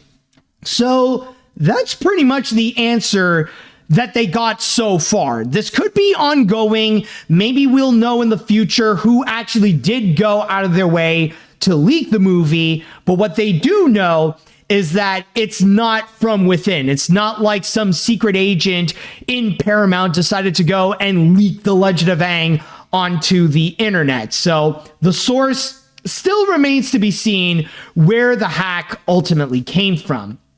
But the big thing that I want to go and highlight here, and by the way, honestly, there, ever since this news broke out, like when I saw that people were talking about this controversy, that, people were sharing links and they were sharing clips of The Legend of Aang and all that kind of stuff. When people were talking about that, I'm going to be very honest, I was very hesitant to go and actually talk about it. I've actually considered not to go and discuss about this story, mainly because I feel like it would just be adding more into the mess. And one thing, excuse me, but one thing that I didn't want to cause is just to add fuel to the fire and make people want to go see the clips and all that kind of stuff. Like, I thought about maybe if I just don't talk about it, maybe it would be less likely that people would go and share it. But then with all these updates that have been going on, and especially with the behavior of the cartoon community, I feel like, honestly, you know what? Maybe it actually is worth discussing about it here. Like, not to go and discuss about the clip whatsoever or the movie itself or anything like that, but to talk about how people have been acting with the clip. And this really does highlight a big problem with the cartoon community, and that is with their big crusade against big companies. When you see them go after companies like Paramount or Disney or Warner Brothers or anything like that, they don't actually know what they're doing. They're just driven out of their own assumptions and entitlement. And this is a great example because what they are doing ultimately end up hurting they end up hurting the animators more so than they would with Paramount. Because I'm going to be very honest with you all. I don't think maybe this is my opinion, but I don't think Paramount really does care.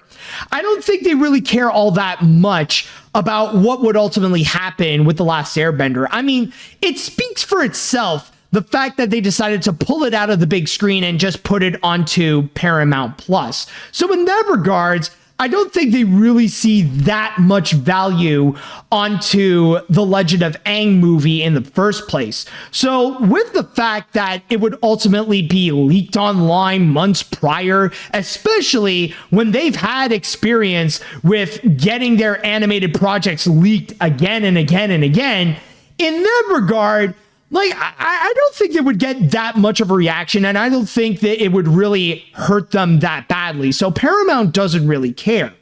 But instead, what ended up happening is that it hurt animators. They ended up hurting the people who worked on the feature, and they're the ones who get the short end of the stick, because now all their work has pretty much felt like it was wasted. Like, now it was just a little online thing that has just been going on. It, like, the release of the feature now has been reduced to just a little trend. You know, it's just a little thing that got people talking across Twitter and on social media, just so we could have like a little blip of that moment right there, instead of having a proper release and a full discussion about the feature film. And I've seen some people argue that right now, because of that problem, the only way that the Last Airbender, or the only way that the Legend of Aang could actually be saved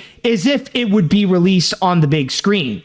And I know this will sound very pessimistic of me to do so, but I don't see it happening. I don't really think that Paramount cares all that much about the Legend of Aang. And if anything, I wouldn't be surprised if they would just not release the Legend of Aang at all, or they would just unceremoniously put it up on Paramount Plus, just because they're like, you know what? People are already seeing it on social media. The leaks are already out and revealed so much of the feature anyways. Let's just put it on Paramount Plus. Forget about the marketing. Let's just release it and just move on. You know, like, it would just be so unceremonious in that level. I could be wrong, of course, but I wouldn't be surprised if they would actually go and do that. But going back into the subject of the cartoon community, the thing is that with them trying to take, with wanting to take down big companies and them wanting revenge against Paramount for not giving the Legend of Aang on the big screen, it really does show how their entitlement really does get the best of them, and that they're actually doing no damage whenever they're doing this crap on social media. They're not they're not really hurting the companies. They're just hurting the creatives behind it. It doesn't matter how much respect that they have for the creators or for any of the animators or the people working in animation. For them, they only care about their entitlement and their engagement. As long as it makes them feel like heroes for doing so, then that's all that matters. They don't have the empathy to think about, oh, what would happen if I do this? And like, how would the animators feel if I would go and do so? They wouldn't do that. And that is especially the case on Twitter, where more so than any other website, it is built where that kind of behavior is encouraged. And those people on that social media platform, they would use that as their top priority. Getting engagement is more important than anybody else's feelings. And again, we have already seen those examples, like with what has happened with the other things throughout the week. Like, we've seen this with Hexed, where they're so mad at Disney with just the designs alone, to the point that they're so enraptured by their own little conspiracy theory, to the point that they have no problem going after the movie itself and anybody who would be involved, just a way to stick it to Disney. Like, it doesn't matter who's working on it. They just want to go and attack Disney, and they don't care about who would get hurt in the process. Or even with the Amazing Digital Circus, where they would be so upset and so entitled about the project from Glitch Productions that they end up seeing Glitch as the enemy, and that they would view, and they would try to portray them as just another bad company like Disney or Paramount, and that they would keep antagonizing them without even thinking about the creators themselves or the people behind it, especially when they have on record full-on harassed Gooseworks to the point that she had to go and bail out on Reddit. And even though the big incident occurred on Reddit, it is still noted that a lot of that harassment still did occur on Twitter as well. So honestly, I do understand what the animators are doing to ask for sympathy, to ask for respect, to ask for people to be respectful during this occasion. But in my opinion, I feel like doing so with those on Twitter, it's literally pissing in the wind. It honestly does not matter at that point, because in that regards, people care, like people on Twitter especially prioritize their engagement over other people, over the well-being of others. And that is the case with animators. Again, this is why I stated before that there is no such thing as a good animation fan that still uses Twitter. If you want to be a good animation fan, then you might as well get off of Twitter, because it's doing a lot more harm than good. So I just want to go and bring out that message and to go and give you a strong highlight of really what's been wrong with the cartoon community. There's been so much wrong. And again, this doesn't even highlight all of it, but this right here, I feel like, honestly, it's like this is just a clear example of how far the cartoon community would go with their own entitlement, with their own desperate crusade against big corporations, only to end up hurting more people than to actually do more good. It really is next level compared to how I was with the Sony animation hate. Now, I'm going to be very honest with you all. I know that many of you have a lot to say on this matter, which is why I'm going to go and take another break. And then when I get back, we'll have a refresh on the timer, because admittedly, I don't have a lot left. And we can have a full discussion with the chat wall about the entire Legend of Aang leak. So save up your comments, and then when we come back, we will go and have a discussion, and I'll read what you have to say about the Legend of Aang incident. All right, welcome back. Now, with that said, let's go see what the chat wall has to say about the Legend of Aang incident. All right, so let's see. This is pretty bad. Paramount treating Avatar like dirt is awful, but leaking it is even worse. With Paramount getting leaks, they're starting to become the animation equivalent of Capcom, but at least with Capcom leaks like Street Fighter 6, they were somewhat positive. This, on the other hand, can damage the film. Avatar fans cannot catch a break these days. You're telling me, dude. Anyways, this is definitely one of the definitive examples of this toxicity that is so-called fandom truly is. They never really care about animation, and they never care about the artists that were affected by this.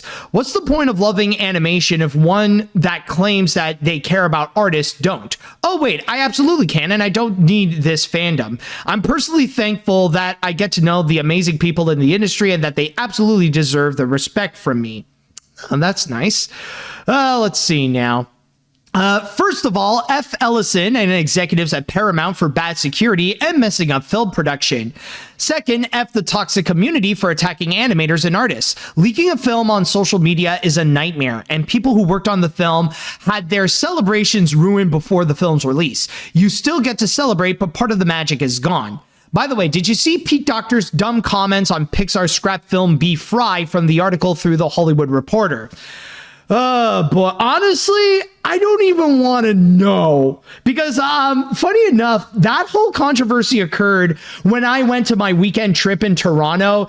And honestly, I just wanted to disassociate myself from it because I know that if I checked that out, I would be pissed off. And I mean, I'm already mad enough at the freaking cartoon community with their madness.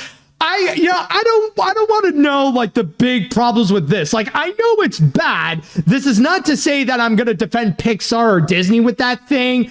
But honestly, I just don't want to do so for my own well-being so that I don't get even more pissed off. So long story short, I don't want to know.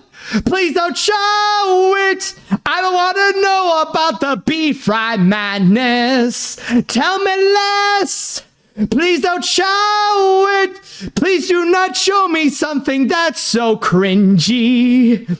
So yeah, I don't want to talk about it. All right. No, but it's perfectly fine. You don't have to go and apologize. But anyways, let's see. Honestly, it's actually a good thing that Coyote vs. Acme wasn't leaked because the situation would be no different than what's being experienced right now. What we can agree on, though, is that Paramount needs way better security. This is nothing short of embarrassing for many sides involved. Yeah, exactly. This is honestly a situation where everybody is a loser. Like, Paramount is a loser because they pretty much wasted an entire movie for nothing. The animators lost because all their hard work has been wasted. And the fans have lost also because now they're proving themselves to be jackasses who have no idea what they're freaking doing or what they're talking about because all they care about is their AI generated engagement on freaking Twitter. Let's see what we got here now. I've already said my case about this on Blue Sky, so you can check it out there. But to summarize it, if this week didn't make you see just how toxic the community can be, then I don't know what will. Most of these fans don't truly care about animation, the people behind it, or the medium as a whole. They just care about the next big thing and what will benefit them in the end. It's sad and disgusting. I could spend all afternoon going on a rant, but I know everybody here want a piece to say. Feel free to do so. That's how I'm literally spending my afternoon. Okay. Anyways, let's see what we got here. So this new Avatar movie removed me from the theatrical release, then releasing it on a streaming service that nobody bought is just stupid. The fact that it's just got leaked and now Paramount is just one to investigate when really they relay all their movies by themselves every time. It's just mind-blowing. I feel so sorry for the animators to go through this. And it's wild that the Amazing Digital Circus finale is releasing theatrical while the Last Airbender movie will not. Yeah, kind of crazy irony there, don't you think? Let's see now. Is Paramount Security Passport 12345? But in all seriousness, this shocked me. The fact that the whole movie ended up getting leaked and seeing the people behind the movie getting hurt is awful. You can hate Paramount all you want for dropping its theatrical release, but this just hurts the animators. I feel so sorry for them. I honestly feel so sorry for many people in animation. I feel sorry for the Disney animators on Hexed. I feel sorry for the animators who worked on The Legend of Aang, and I feel sorry for the people like Glitch Productions for dealing with their toxic fan base. Yeah, it's just, it's just been bad all around. All right, I think I'll read one more comment and then we'll go and get our next break and get on to the grand finale. Let's see now. All right, I'll go with this one here. This is an absolute nightmare for Nickelodeon. Spreading the leak of Avatar: The Legend of Aang everywhere is outrageous. I've never watched a leak before, and honestly, it is for the best since it wouldn't be fair for me to ruin the experience. I wish that Paramount would bring in tight security to make sure nothing gets leaked again. Seriously, Paramount is not well secured at times like this. Also, I wonder what people who have saw the leak thought of the movie. I'm just saying, no, don't ask. I think the best thing we can do now is just wait until October. Let's wait until the official release, and then we can go and actually talk about the movie or talk about what people think about the movie. I think that's honestly the best thing that we can do now for The Legend of Aang. All right, so we're going to go on to one more break. And when we do come back, I got one more story to share. And I'll be talking about a live action remake. And for once, this one is not Disney's fault. So stay tuned for that. And now, everyone, it is now time that we shall go and conclude this episode off with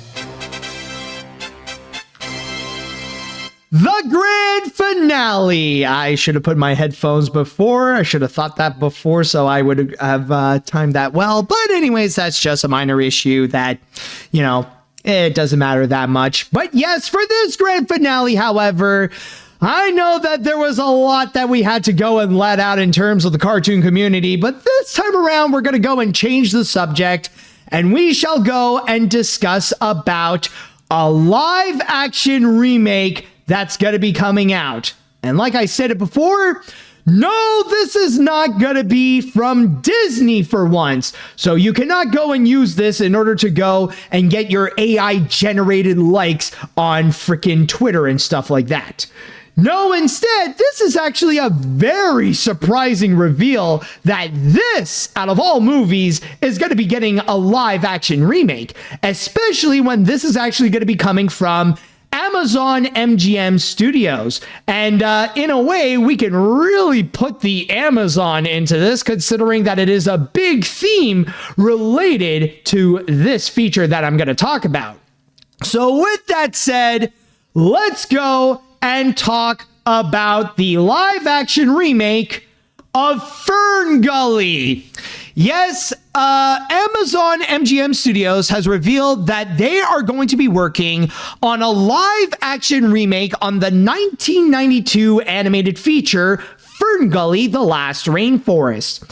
Now, this is only the announcement that they have put out, and that's basically the main thing that we all know. So you can imagine that it is very early in production. However, we do know a few key players that are going to be involved, most namely Marielle Heller, who is going to be both writing and directing the feature. At the same time, reading you here from my source on Deadline, it states here, Stacey Scher will produce through Shiny Penny, along with Susan Ursity Scheinberg and John Scheinberg and Matt Feig through Scheinberg Feig Organization, or SFO Entertainment, and Defiant by Nature's Heller and Leah Hulser. Moonli Singha will executive produce. And that's basically the main thing that we know about this live action remake of FernGully.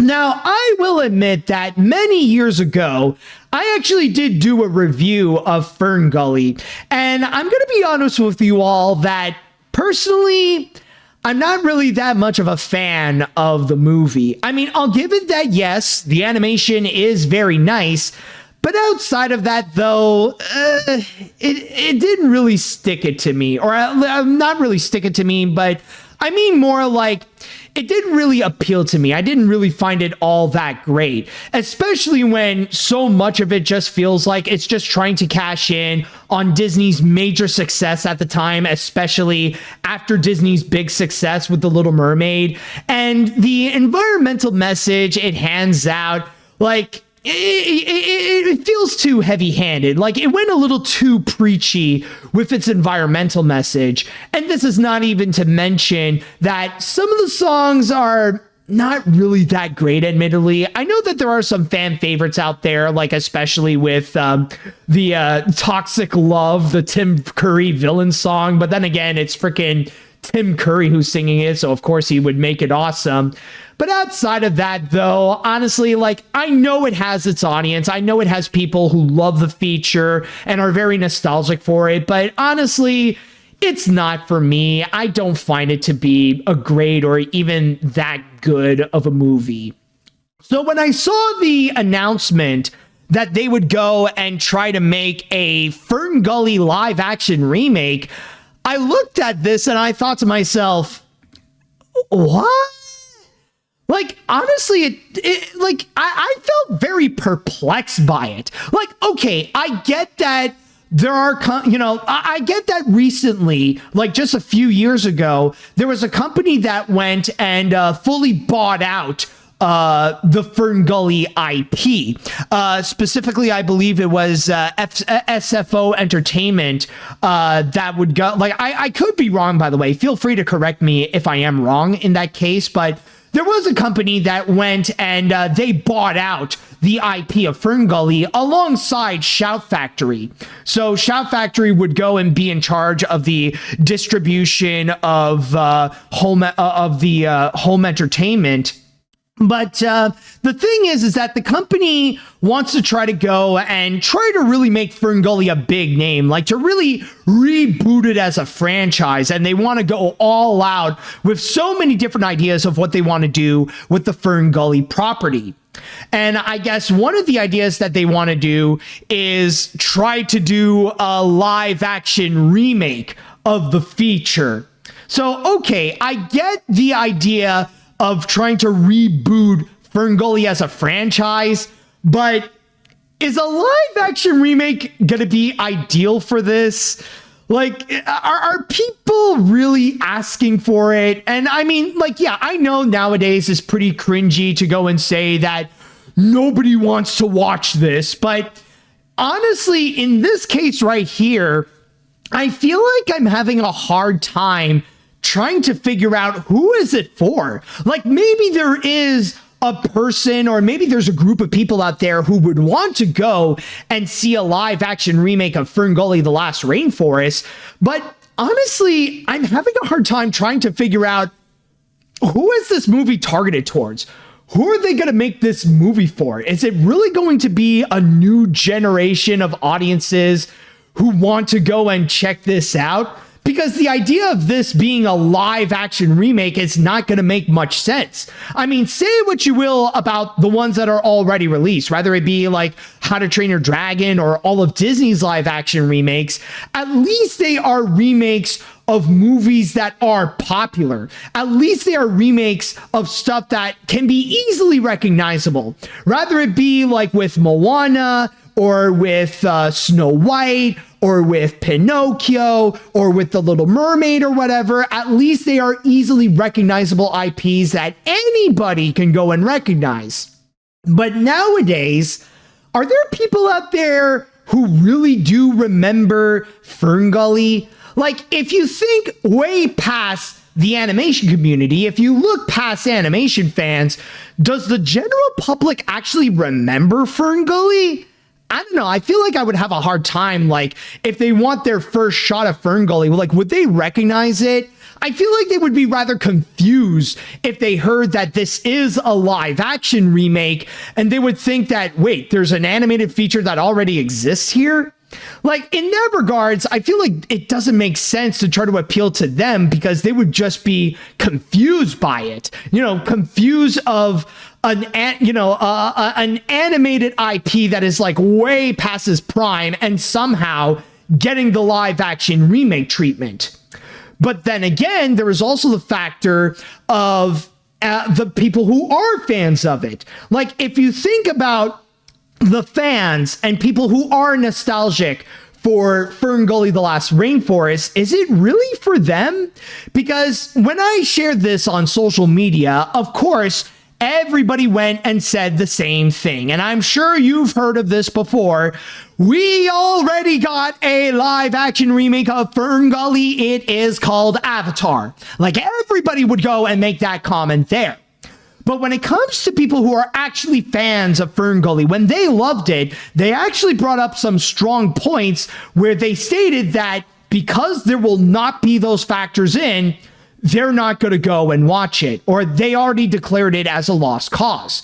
Because the things that fans absolutely love about FernGully, those are things that cannot be recreated in the live action remake. Like, first and foremost, you got Batty Koda, who was voiced by Robin Williams. And the thing with Batty Koda is that he's pretty much a Robin Williams character. Like, it's basically Robin Williams, but as a bat and nothing else. And I mean, sure, some people could argue that maybe you can go in the direction of the not the Lion King, sorry. You could go in the direction of Aladdin.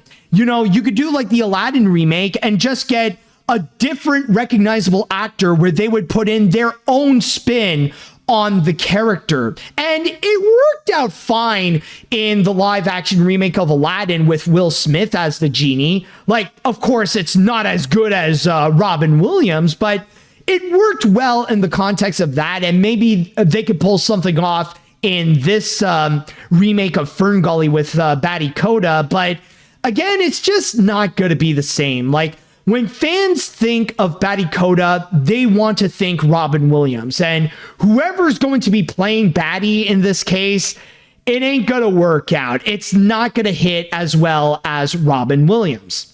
And then there is another factor also, and that is Tim Curry. Now, technically, Tim Curry is still alive, but unfortunately, his health ended up getting a massive hit where he had a stroke. And, well, sorry to say, but he's just not what he used to be. Like, he cannot come back and reprise his role as a Hexed and sing Toxic Love like he did before. So it's going to be a very similar case to Batty Koda with Robin Williams, where whoever you're going to go and get to play as Hexed, it's just not going to be the same.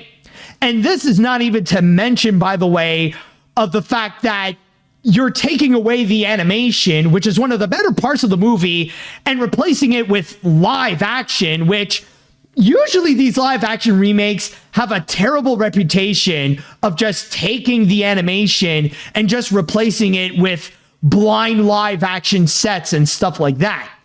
Not to mention turning beloved characters into weird, ugly, realistic CGI creatures. So it's going to be really weird to see a live action bat trying to be Batty Koda, or you're going to get like this weird giant lizard trying to seduce the main character like, if I'm going to eat somebody, I'm gonna sing my sexy voice song. You know, like that kind of crap. So it's honestly just not gonna go and work out. So again, I'm just having a bit of a hard time trying to think about who is this for? Like, again, maybe there is an audience out there who would want to see a live action remake of FernGully, but I cannot see that this is going to appeal to the general audience because they don't know, they don't care, or they don't even know about the FernGully franchise. They're not aware of the existence of the 1992 animated movie.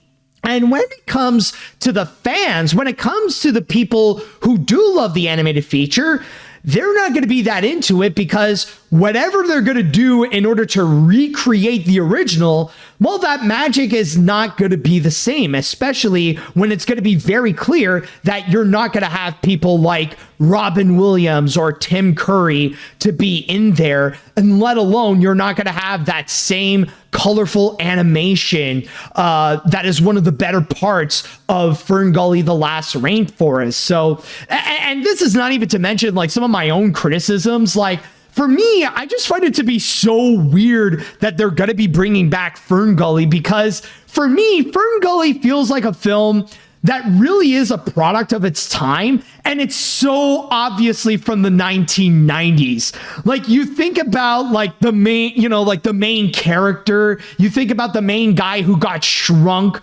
down to the size of a fairy, and you think of like some of the musical numbers that they got there, like na na na na na na na na na na na na na na. Like, that just honestly feels like very 90s right there. Like, and in that regards, it makes me wonder, are you going to do like a very faithful remake of FernGully where you're going to keep that dated 90s feel? Or are you going to do an update to it in order to make FernGully feel modern, but you're also going to go and piss off the fans for the changes that you're going to go and do? Either way, I just feel like it's going to be a lose-lose situation. And by the way, I know there are some people out there who would go and say that, well, you know, they got Marielle Heller and she's already done some great stuff as a filmmaker. But I don't know if I would even count that, because so far with these live action remakes, they've gotten a lot of very well-established filmmakers to go and make them. And they often, like more often than not, or I would even dare say, they always come out weaker than what they would usually do. So in that regards, I don't think it's really, that much of a factor that can help the movie in its favor. Now, I will say though, yes, I do acknowledge that there is a chance that this movie could actually turn out good. Maybe it could even turn out to be better than the original FernGully. There is always that chance, and there is always a chance with all of these live action remakes. Even the Moana live action remake can actually have a chance that it could turn out good. But in this case here, however, with FernGully, The Last Rainforest, it's hard for me to go and imagine if that can be the case. I'm having a hard time trying to figure out who is this movie going to be for, and is this really going to be worth it? I mean, of course, it's not a necessary movie, but also it's like, is this going to be something that will be worth my time? I don't know. I was like, overall, I just feel like this idea alone just feels massively perplexing. I don't know. Maybe you guys could probably put in more sense than I'm trying to do here. But yeah, this honestly feels like out of all the announcements for live action remakes, this has to be the weirdest one right over here. So with that said, now I would like to pass this down to the chat wall, and I want to go and ask you all, what do you all think about the announcement of a live action remake of FernGully? Do you guys want to go and check it out? Do you guys want to go and do you want to see it even? Do you have any comments about it? Are you hesitant? Let me know what you all think about this. All right, so let's see here. I haven't really seen FernGully myself, and this really confused me. While maybe it could improve on the original animated film, this does feel like something no one really asked for. But it won't be able to recreate it, especially with both Robin Williams and Tim Curry, so I don't really know how to feel about this. Also, I have to ask, would the upcoming Masters of the Universe movie be considered a live-action remake too, considering it's based on an animated property like He-Man? I don't think it's a live action remake, honestly, because the thing is, considering that it is an 80s property, I believe He-Man actually started out with the action figures. It's very similar to Transformers, where it started out as a toy line and then it grew into a prominent franchise with the animated series and stuff like that. So I think He-Man is like, you know, it's kind of like a fantasy Transformers, if you will. All right, any other comments that people have? Surprisingly not, actually. Okay, knowing it's the same studio that produced Mercy, Red One, and Ice Cube's War of the Worlds, I doubt it'll be any good. Well, I mean, to be, you know, I know it sounds stupid of me to say, but in Amazon MGM Studios' defense, they did recently put out Project Hail Mary, and that actually turned out to be very good. So, you know, I don't think we could go and immediately judge them for that. Anyways, a live action remake of a 2D non-Disney feature. Now I've seen everything.